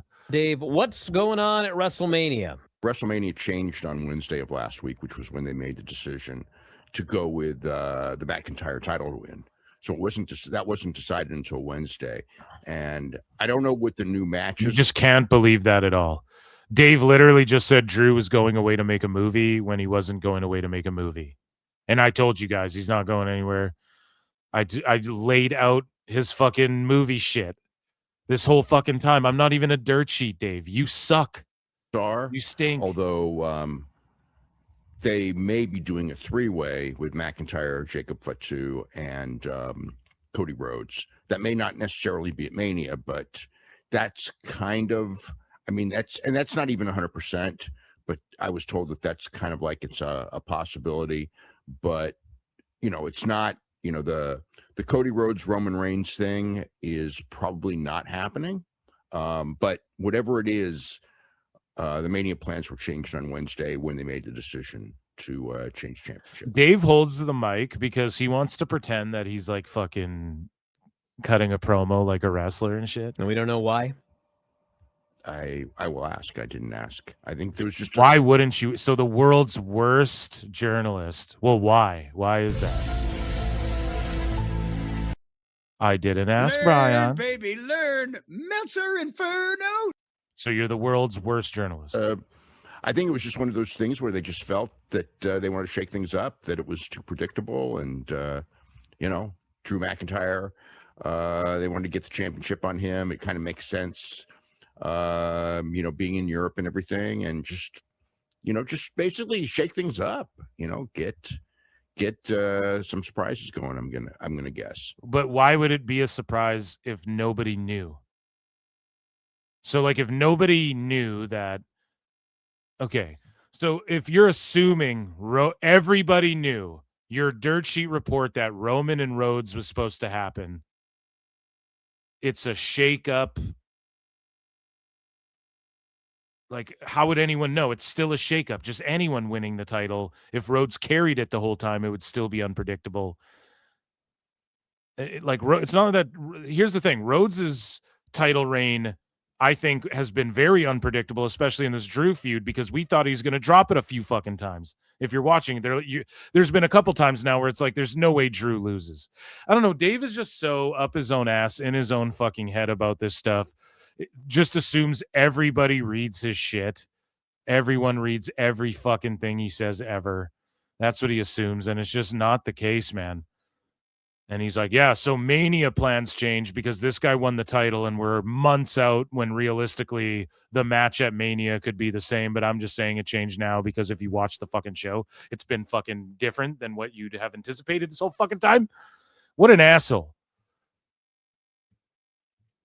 What a fucking The best asshole. guy's Tony Khan. So Dave Meltzer talks about the best guy, Tony Khan here. Okay, and we are going to talk about this, ladies and gentlemen. Patreon.com/Pro Wrestle Times. Bonus DMDMW episodes coming, one of which where we break down Dave's best friends. Okay, so that is coming. He has we have 5 years worth of best friends, 6 years worth of Dave just talking about all of his best friends, and that's going to be a bonus Dave Meltzer Dumb Moment of the Week episode on Patreon. So make sure you guys join patreon.com/Pro Wrestle Time. So Dave talks AEW now. Him and Bri talk AEW. And so he talks about the lights going out and the lights out match and how nobody could see shit. And again, just a production botch. This doesn't factor in at all to how bad AEW is or why it's bad or why people laugh at it. The best guy's Tony Khan. It's just him fucking, I don't know. Making excuses, or I think he does kind of bury it a little bit. He's like, I've never seen this happen where the lights don't come back on, but they didn't come back on. And this wouldn't be in AEW. We wouldn't make fun of this shit if it didn't happen where the lights shut out all the fucking time and then people pop up, or where the lights have been turned off multiple fucking times for inexplicable reasons. They had a lights out match and they had a power failure all on the same show. It was incredible. It's like when they started in the last match. So they turned the lights out. It's fine, it's to do that. I don't know if that played any part in it, but later when they turned the lights out for the lights out match. Well, I think I have a theory. So I think that the lights in that building, when you turn them off, it takes them 5-10 minutes to fully turn on. Okay? I guess. But here's the thing, okay? If you know that because it happened earlier in the show. No, see, these are excuses, man. The lights have gone out on other matches in AEW a bunch of times. It's not like Stone Cold and The Undertaker. Goddamn, kid, you remember that one time we were wrestling in Q8 and the fucking lights went out, or they're in Germany or whatever, and the lights go out during a Mick Foley Undertaker match or whatever. I can't remember who was wrestling. The fucking lights go out during that WWE event. It's not like that one time it happened. No, the lights go out a bunch and Taco Bell commercials interrupt and the feeds get cut, and this happens a bunch in AEW, bro. And the fucking cameraman gets assaulted, and you turn the lights off for Andrade. High school kids go on strike, and the fucking production's pretty bad over there. And then it took 5-10 minutes into the Willow segment for them to turn back on. Yeah. Maybe don't turn them off again, because then you have to deal with 5-10 minutes of people watching a match in the dark. I think it was almost weird that you had a literal lights out match with the lights out. It is weird because they did that in NXT once. Remember they had a lights out match and and they it was turned terrible. the lights out and Yes, you couldn't see anything? Right. And all people did was complain that we're watching a match in the dark? It was terrible. Don't turn the lights out. Well, I can't say that because lights out matches have been going on for 100 years. And for 100 years, I've never heard of once where the lights didn't come back on. But this was the one time. God. So this is the... They did eventually come back on, but the first 5-10 minutes of that match were... It's like, oh my God, somebody turn these lights on. I know. My God. They had a lot. They just laugh about it. Yeah, it's Bush League. This is why it's the Bush Leagues that don't happen in the majors. Moving along here, they talked about Bandito versus MJF, and then Bryan Alvarez goes, Bandito, this guy is not John Cena. He didn't quit. And it's like, why are you so hung up on this? Why are you still coping over this Cena thing? He's coping so hard over the Cena thing. I showed you guys the clip where he thinks Cena agreed with him, even though he flat out disagreed with Bryan's notion on the whole thing. blatantly said, I thought it was the perfect finish. I welcome criticism, but it was good. Some people didn't like it. Some people loved it. I thought it was perfect. Literally perfect. And Bryan's like, see, he agrees with me. And then he has to bring up John Cena here. Is John Cena the new CM Punk, Bryan? Are you going to cry about him all the time? Bandito, goddamn, this guy's not John Cena. He didn't quit. He just died, and MJF won. You know, this match was great. The difference is that finish was to protect Bandito. The finish of Gunther and John Cena was to get over Gunther. Boom. Based Meltzer. How does Meltzer come in with the base tape?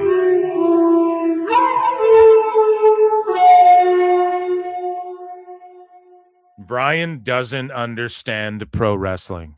Just matter of factly. He doesn't get it. That's why he never made it as a pro wrestler. He didn't really understand. It wasn't for him. Not to protect anyone. Not to get over John Cena. The finish was not to get over John Cena. This one, the finish is to get over Bandito since Max was winning anyway. So that's the difference. That's why you would do it one way, and that's why in WWE they did it the other way. That's why, you know, John Cena talked about that. But it's like, yeah, I'm not saying which... and even Dave's pointing out that's why John Cena talked about that. And Bryan's just sitting there thinking he won. When he gets in his own time, then he talks crap to Lance Storm and Tom Lawler, who look like at him like a fucking, like a little kid. Like you can just tell, like Tom Lawler hams it up. They just agree with Bryan's bullshit to just get the paycheck. Like it's guaranteed pay. You just got to show up on the show and agree with Bryan. It's like, I get it. Right or wrong, but we got family and shit. John Cena is not that he quit. Anyone can quit. Mm-hmm. The issue is his gimmick is never give up. His career was over. And then he gave up. His career was over. Yeah, and his whole career was a sham.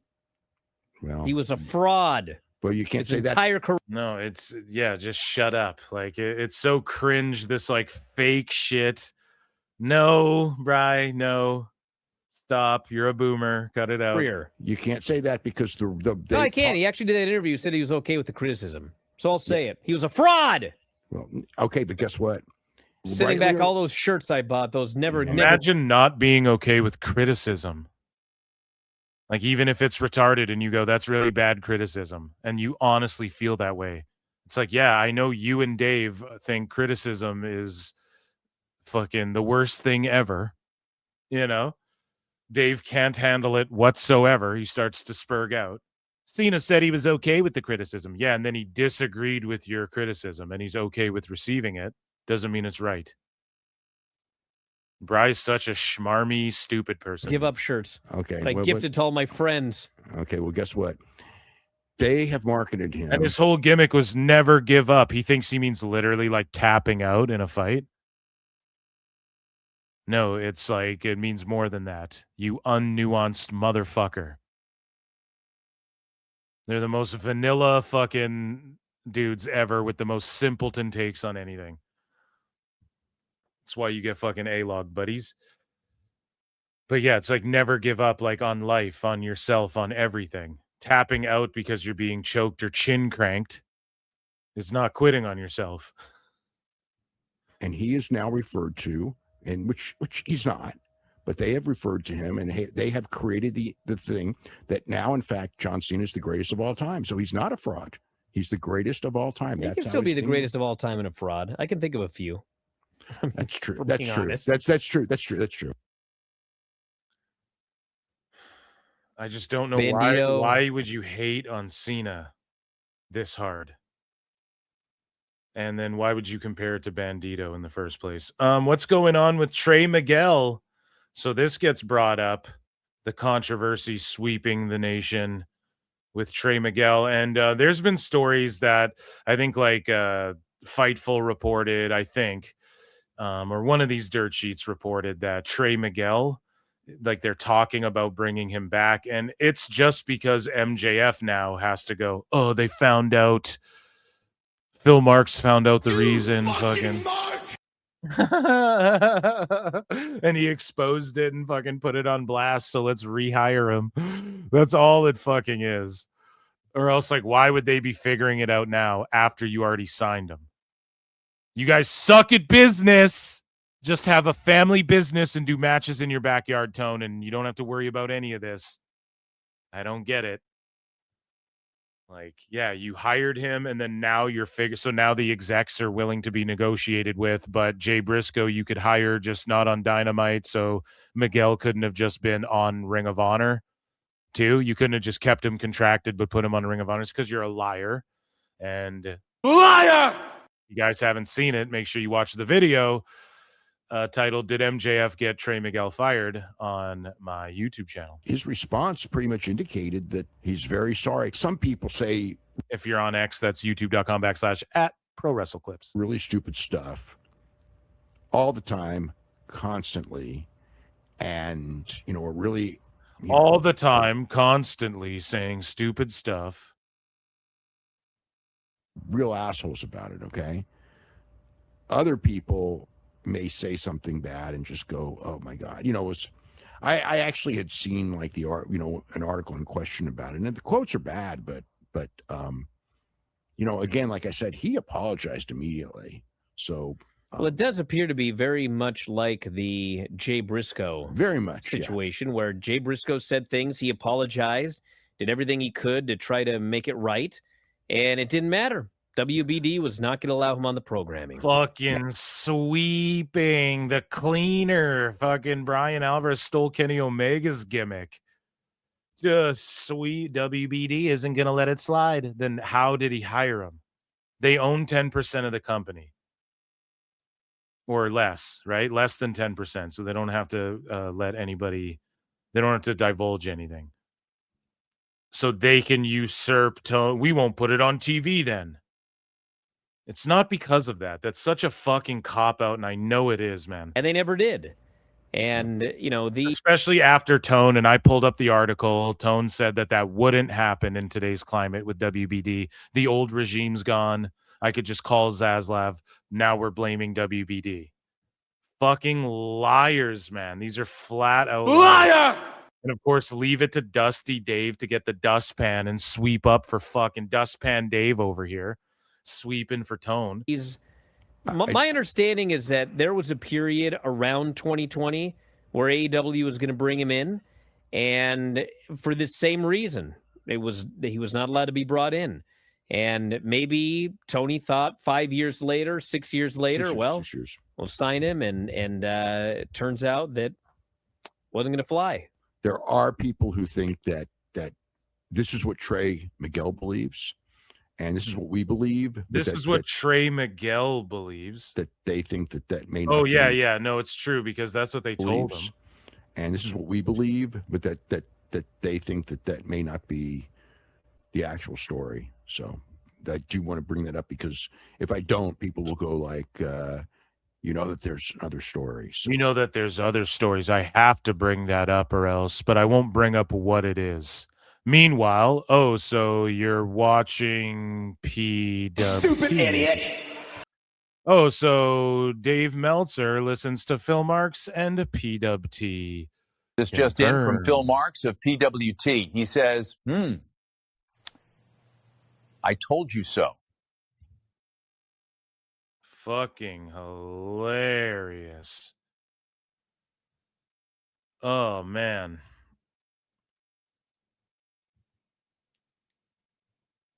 That is good shit. And this is what we believe, but that they think that may not be the actual story. So I do want to bring that up, because if I don't, people will go like, that there's another story. So, and I want to bring up the other one because it's probably, I have no information on it, but there are people who have been. They blame WBD. Meanwhile, breaking news live on the air. Time cop. But like Trey Miguel just showed up in fucking TNA, and there was swift talks for TNA to bring him back. And Fightful actually reported that, they were going to there was talks of Trey Miguel coming back to TNA, not AEW. So just disregard my little spiel on that part. But so what's up then? AMC don't care. So WBD cares so much, but AMC doesn't care, and Access doesn't care, and fucking CW didn't care. because really he didn't say shit that's cancelable. And I don't care if it's like, oh, you're gay and shit. Back in the day, everyone called each other that. Okay? They fucking did. The kids movie, I always go to this. Monster Squad is like a fucking kids movie. They're dropping F slurs and shit in it. Like, it's just what people fucking did to undermine each other and shit back in the day. People don't really do that anymore. Just go, you're gay. Actually, no, it's kind of made a comeback. It depends what part of Twitter you're on. Actually, there's a lot of people who are just out there frivolously bringing shit back. But you guys know what I'm saying. Like, it's just less like society's kind of like, yeah, I don't know. That was kind of ignorant. Like, I think in general, we can all agree, right? To just be like, that's gay and stuff. And now people do it tongue in cheek. It's funny. Or when things are gay, you call it out. No, I think you're kind of gay, dude. Right? You still do it, but it's just being like, you're an ugly gay bitch, like he did online back in the day. That's what people just did all the time. You go to your fucking 6th grade, that's what people called you. I got called gay for liking wrestling and X-Men and shit like that. I got called gay and retarded when I was and now everybody thinks superheroes are cool and shit. You know what I mean? Now MCU is like fucking the biggest thing, and DCU, everybody goes and sees Superman now. I used to get called all kinds of fucking words for liking that shit, right? When I was a kid. So times have changed and stuff, and I just think like it's a cop out to blame it on WBD when Trey's back in TNA. And I mean that's one good thing out of this, but it's only going to hurt the perception of AEW and MJF because it looks like bullshit. It looks like I was right about that stuff, seemingly. And if there's other motives, even Dave's bringing it up, but he won't say what it is because he's trying to hide and protect everybody. They don't need controversy. However, this is stupid. And now the other 3 rascals, they finally got all 4 rascals together. And now 3 of them are gone in fucking AEW, buried in Collision, and Tone's not going to, there's going to be in Ring of Honor and shit. And then Miguel's just back in TNA already. Pretty gangster way to start 26, though, no?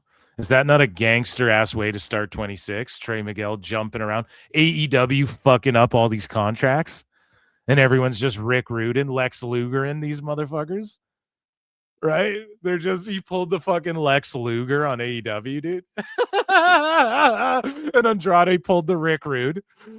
Well, I guess he wasn't on the same show, but it was like he's still under contract, and then he fucking shows up, gloms the fucking champ, or one of the top guys in Omega, right? You have Trey Miguel dips out, gonna win, feast or fired, or what?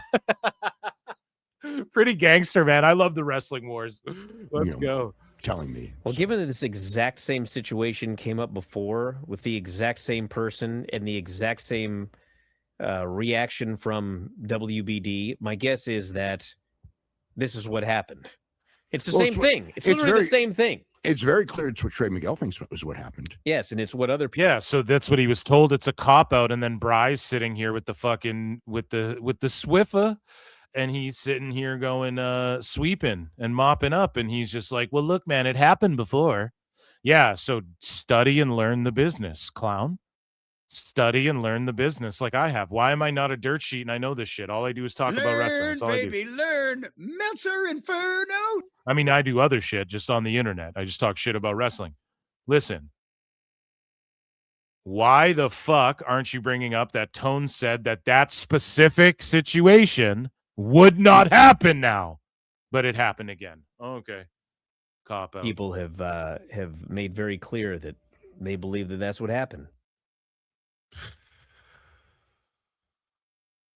It's fucking clown shit. So here's Dave and Bryan speaking of clown shit and hypocrisy and them contradicting themselves. Here's what they have to say about Darby now after Darby's literally, again, they're just catching up. Everyone's like, Darby's going to delete himself by accident. They're doing too much. It's not in good taste to do this when Martha Hart's there to have him fucking ziplining off the roof, and the fishbowl drownings, all this shit is stupid. Now Dave and Bryan, he's really going to hurt himself. And just notice, like, Dave and Bryan, they're being fake. Their new mission is to try and go, see, we said all year, go back and watch the show.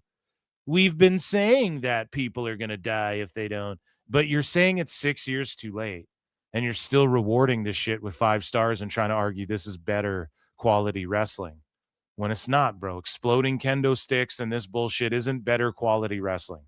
Now, yes, Darby's cool that he can do these stunts, kind of. Just go be in Jackass, though, because he's not interested in getting anyone over. This shit isn't getting anyone more over. It's not working for him. He hasn't gotten more over. Even Sting gave everything, gave his retirement match to Darby. The most memorable thing was fucking Darby doing some dumb Mark shit. And he doesn't really care. And he feels like a part-timer, too. It feels like Darby's not even in there all the time. So this doesn't help anybody. Why let him do it? Darby and Tone's like, yeah, there is stuff that goes too far. Well, why don't we ever see you tell them no? Like, if they pitch this to you, you say no. Fuck. Oh, God. You know, we say it every time. Darby's insane. He took an overhead suplex onto not the flat part of the stairs, the freaking jagged-ass part of the stairs.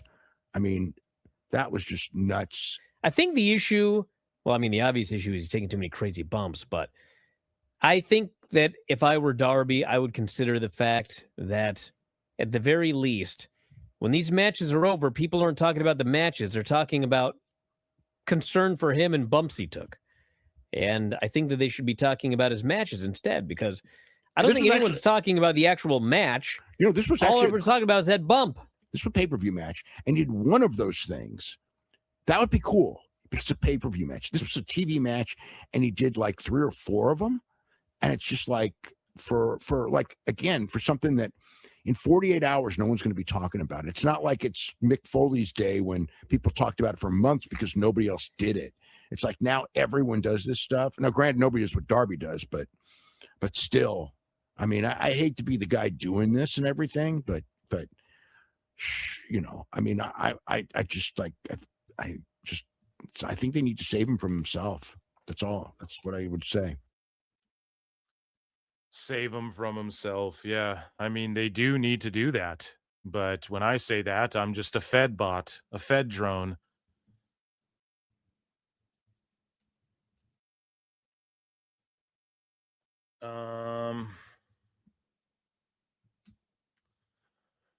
Yeah. I definitely cooked on that Trey Miguel thing. I'm right about that. It's just further evidence, him being back in TNA.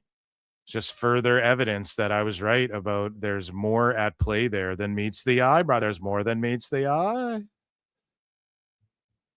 Maxwell, Jacob, Optimus Prime. So here's what Dave and Bri had to discuss. They talk about the differences between WWE and AEW and how they handle major injuries. We got a Layla Gray update. She tore her ACL in that match with Mercedes Moné. It's been over a month since my injury. Finally got to see the surgeon today. Unfortunately, the feedback I got was, I still do not have complete range of motion in my leg, cannot fully extend it, can't bend the knee. Because of that, I need to do more prehab, a month of prehab twice a week, and then they can operate. You know, and some people are going to get mad. I'm sure we're going to get the usual tribalism. It is completely different in AEW and WWE. Yeah, because the AEW does it indie style. If you tear your ACL in WWE, they're going to tell you who you're going to, when you're going, and that's what you're doing. Far superior. And they're going to pay for it. And you don't get a choice. And in AEW... Far superior, but also you can, as a free citizen in the United States of A, you can go then see another fucking doctor if you want to on your own dime and time. You can absolutely do that and get a second opinion. And if you want, I'm definitely, and they're going to put you with the best people for the best shit. So what they do is you tear your ACL, you pick the doctor, you handle everything, and then there's an app and WWE does it the exact same way UFC does it, and UFC have the best fucking doctors for everything. Like they make sure that they're set up with the best plastic surgeon if you need plastic surgery to hide your scars and shit. That's why like Jade Cargill's super gangster for like putting the glitter on her scar and she wears it proudly. Again, just saying, your boy said she earned that stripe and that's like something she's going to wear proudly and shit. And she literally put glitter on it. Jade Cargill listening to PWT probably. That's all I'll say. Everyone else is. Might as well start now. But just kidding.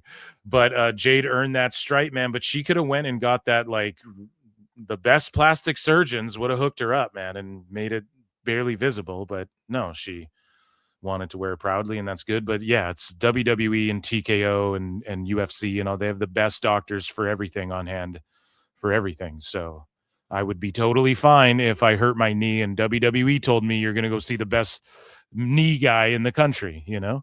Get your money reimbursed, basically.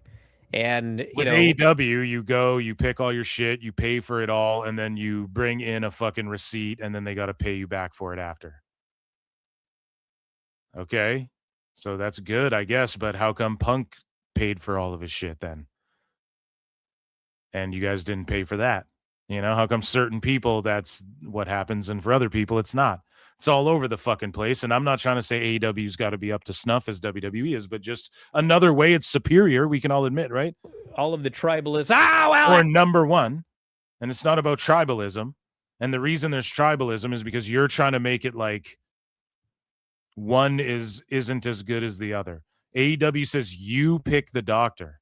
What if you pick a shitty fucking nose guy to fix your nose after his butt?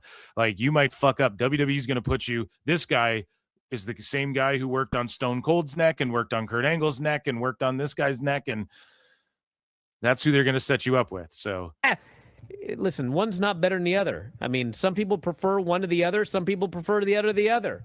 I mean, there's a lot of wrestlers nowadays that have some weird stuff that they do, and they want to go to their. Yeah, but why is there this story, Brian? Now read this story and tell me if anyone in WWE tells a story like this anymore. We got a Layla Gray update. She tore with Mercedes Moné. She tore ACL in that match with Mercedes Moné. It's been over a month since my injury. Finally got to see the surgeon today. So only got to see a surgeon today, a month after. Unfortunately, the feedback I got was, I still do not have complete range of motion in my leg, cannot fully extend it, can't bend the knee. Because of that, I need to do more prehab, a month of prehab twice a week, and then they can operate. You know? Yeah, it's probably already started trying to fucking heal itself, man. Like, this is the problem. WWE goes, oh, you blew your ACL? It's like in the NFL and shit. Oh, you blew your ACL? Okay, here, you're going right to the doctor. UFC, after the fight, you go right to the fucking hospital if you have shit wrong with you.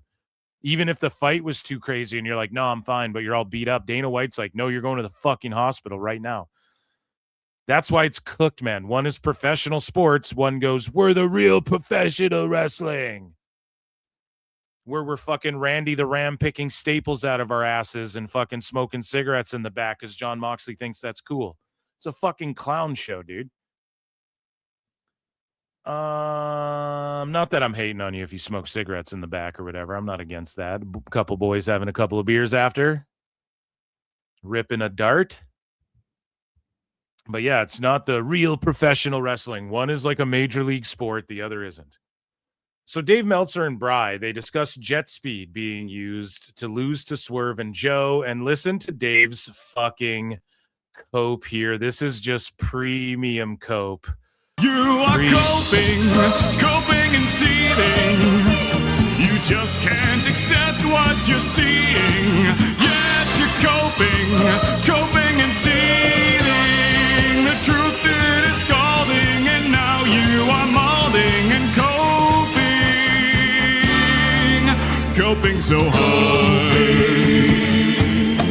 Coping and seething. Nobody ever goes anywhere. These guys just won the trios titles, and 5 days later, they're both in singles matches, just doing the job. Floundering. So again, Phil Marks is right. They're just, everybody's stuck. Everyone's stagnant. Nobody progresses. Nobody gets over. He wants to book competitive matches. So when you're booking, so then book two other guys and then have the trios champs establish the trios division in competitive matches. Stupid. And Swerve and those guys, he want him to beat guys that were good. So those are the guys that were good. So the rest of the roster isn't good. So Tony Nese isn't back there and can't take a fucking L to Swerve. It's so fucking dumb. Then why does he sign all these people if nobody's good enough for you, Dave? The guys that just won the trios titles. That's probably why they were chosen, because they just won the trios titles. They all had just won a big match.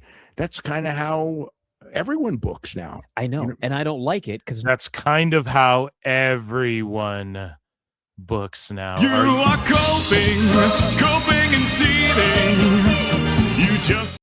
That's how everyone books now. Are you fucking joking me? Nobody goes anywhere. They're just right. It's always an excuse for Tony.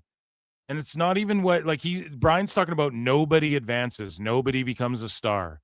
Nothing progresses. Everyone's stuck in the mud doing the same thing over and over and over. Nobody gets over. Swerve is not super over. Other than with the AEW fan base, he's not more over. He peaked now in AEW. I would say maybe he increased his star value a little bit, but he's not a draw.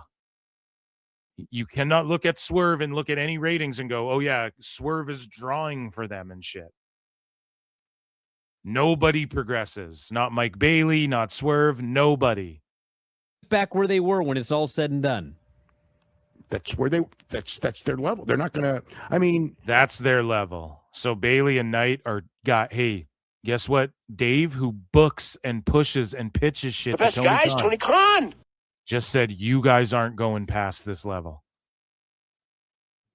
The idea is that you look good against the top guy. No, you don't look. You look. See, and I've broken this down too. Listen to this. You end up like you look good, and then you end up like Kyle Fletcher. No, Kyle Fletcher gets big wins though. And so are you saying Kyle Fletcher's going to get stuck too because his goal is just to look good against the top guys? You end up like Kyle Fletcher. What, not a draw? A guy nobody knows who's still not a draw? Like they're going ass backwards right now in every metric.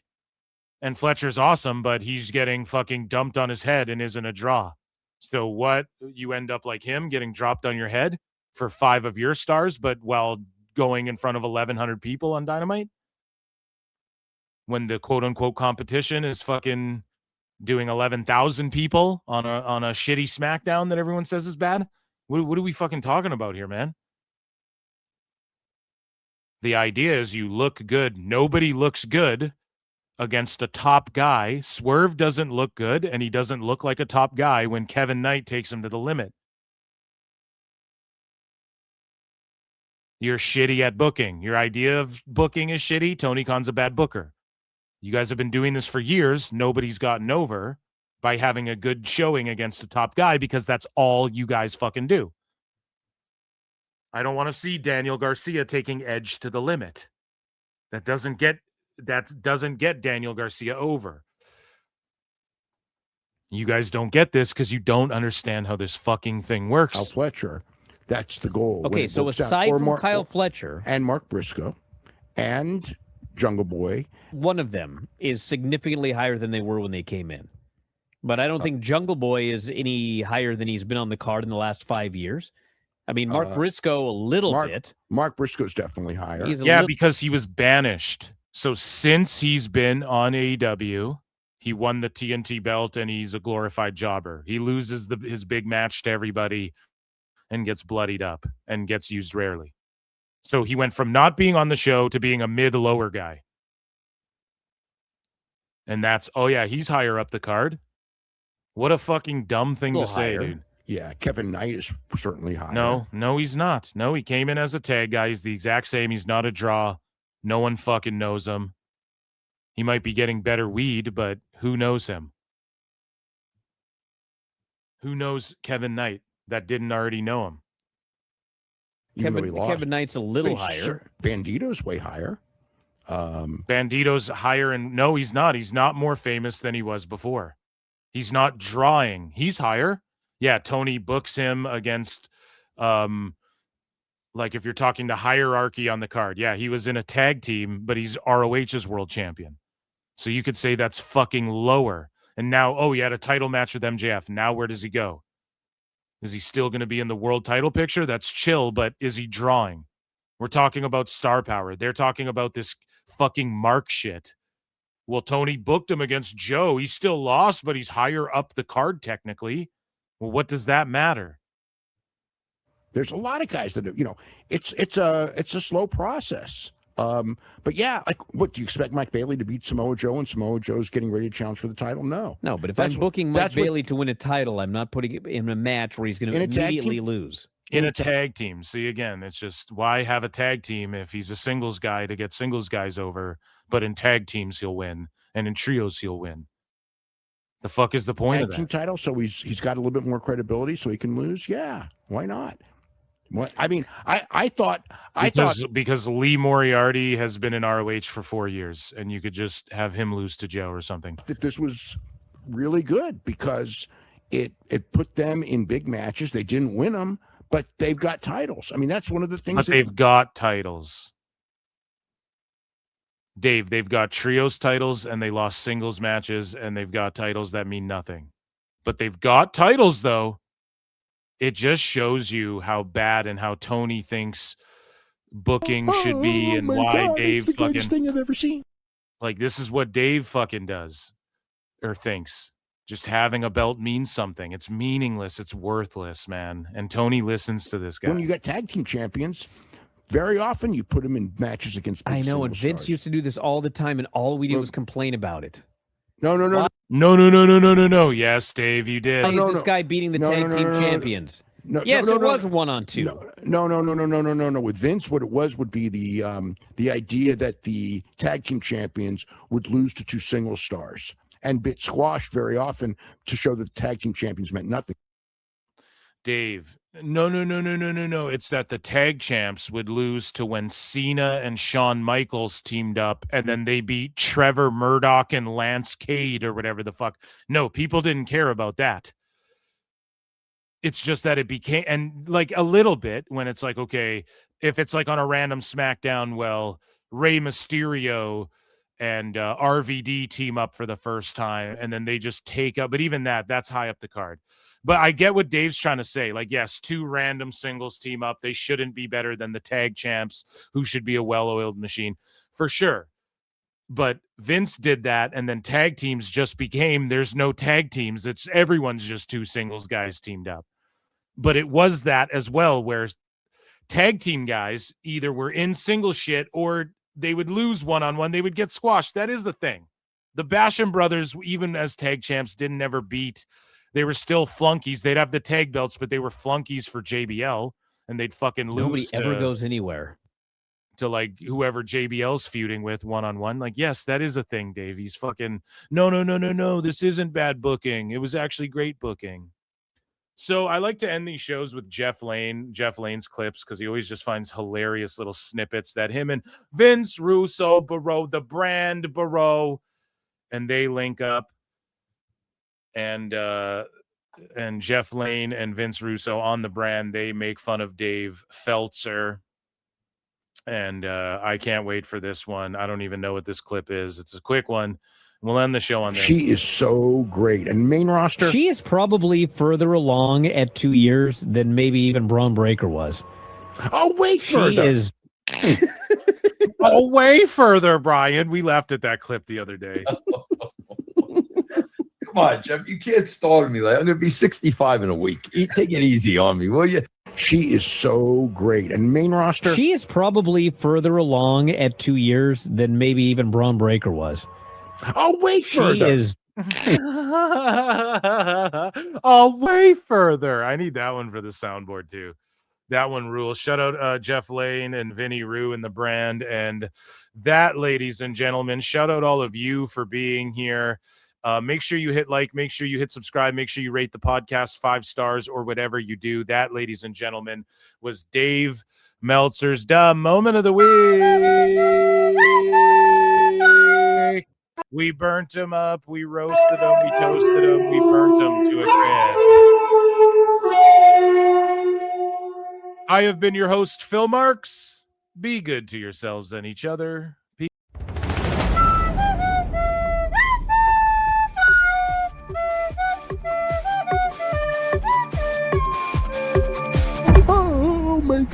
the greatest thing I've ever seen.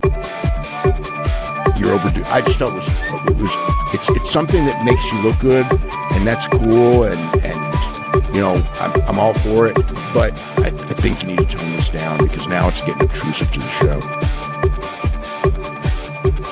But they can go in the afternoon for a U.S. Hold show, on a second. as they did there, and they Dave? can do 180,000 buys for an afternoon show, which they've also done for All In. So Okay, we hold know on. they can do. We know they can do big. Can I numbers for an continue afternoon. this before you cut me off? We know one thing. Yes. We know it No, I'm might not- have done well because I'm it went not- on first. I'm not saying it would. Here's my thing, Dave. But here's okay. Wait. Okay, here's the thing. Oh my God! It's the greatest thing I've ever seen. I mean, it didn't mean anything to me. It was just a match. That's the problem, Dave. It should mean something to you. Give him a quick squash win just to show that, like, you know, he's not a loser.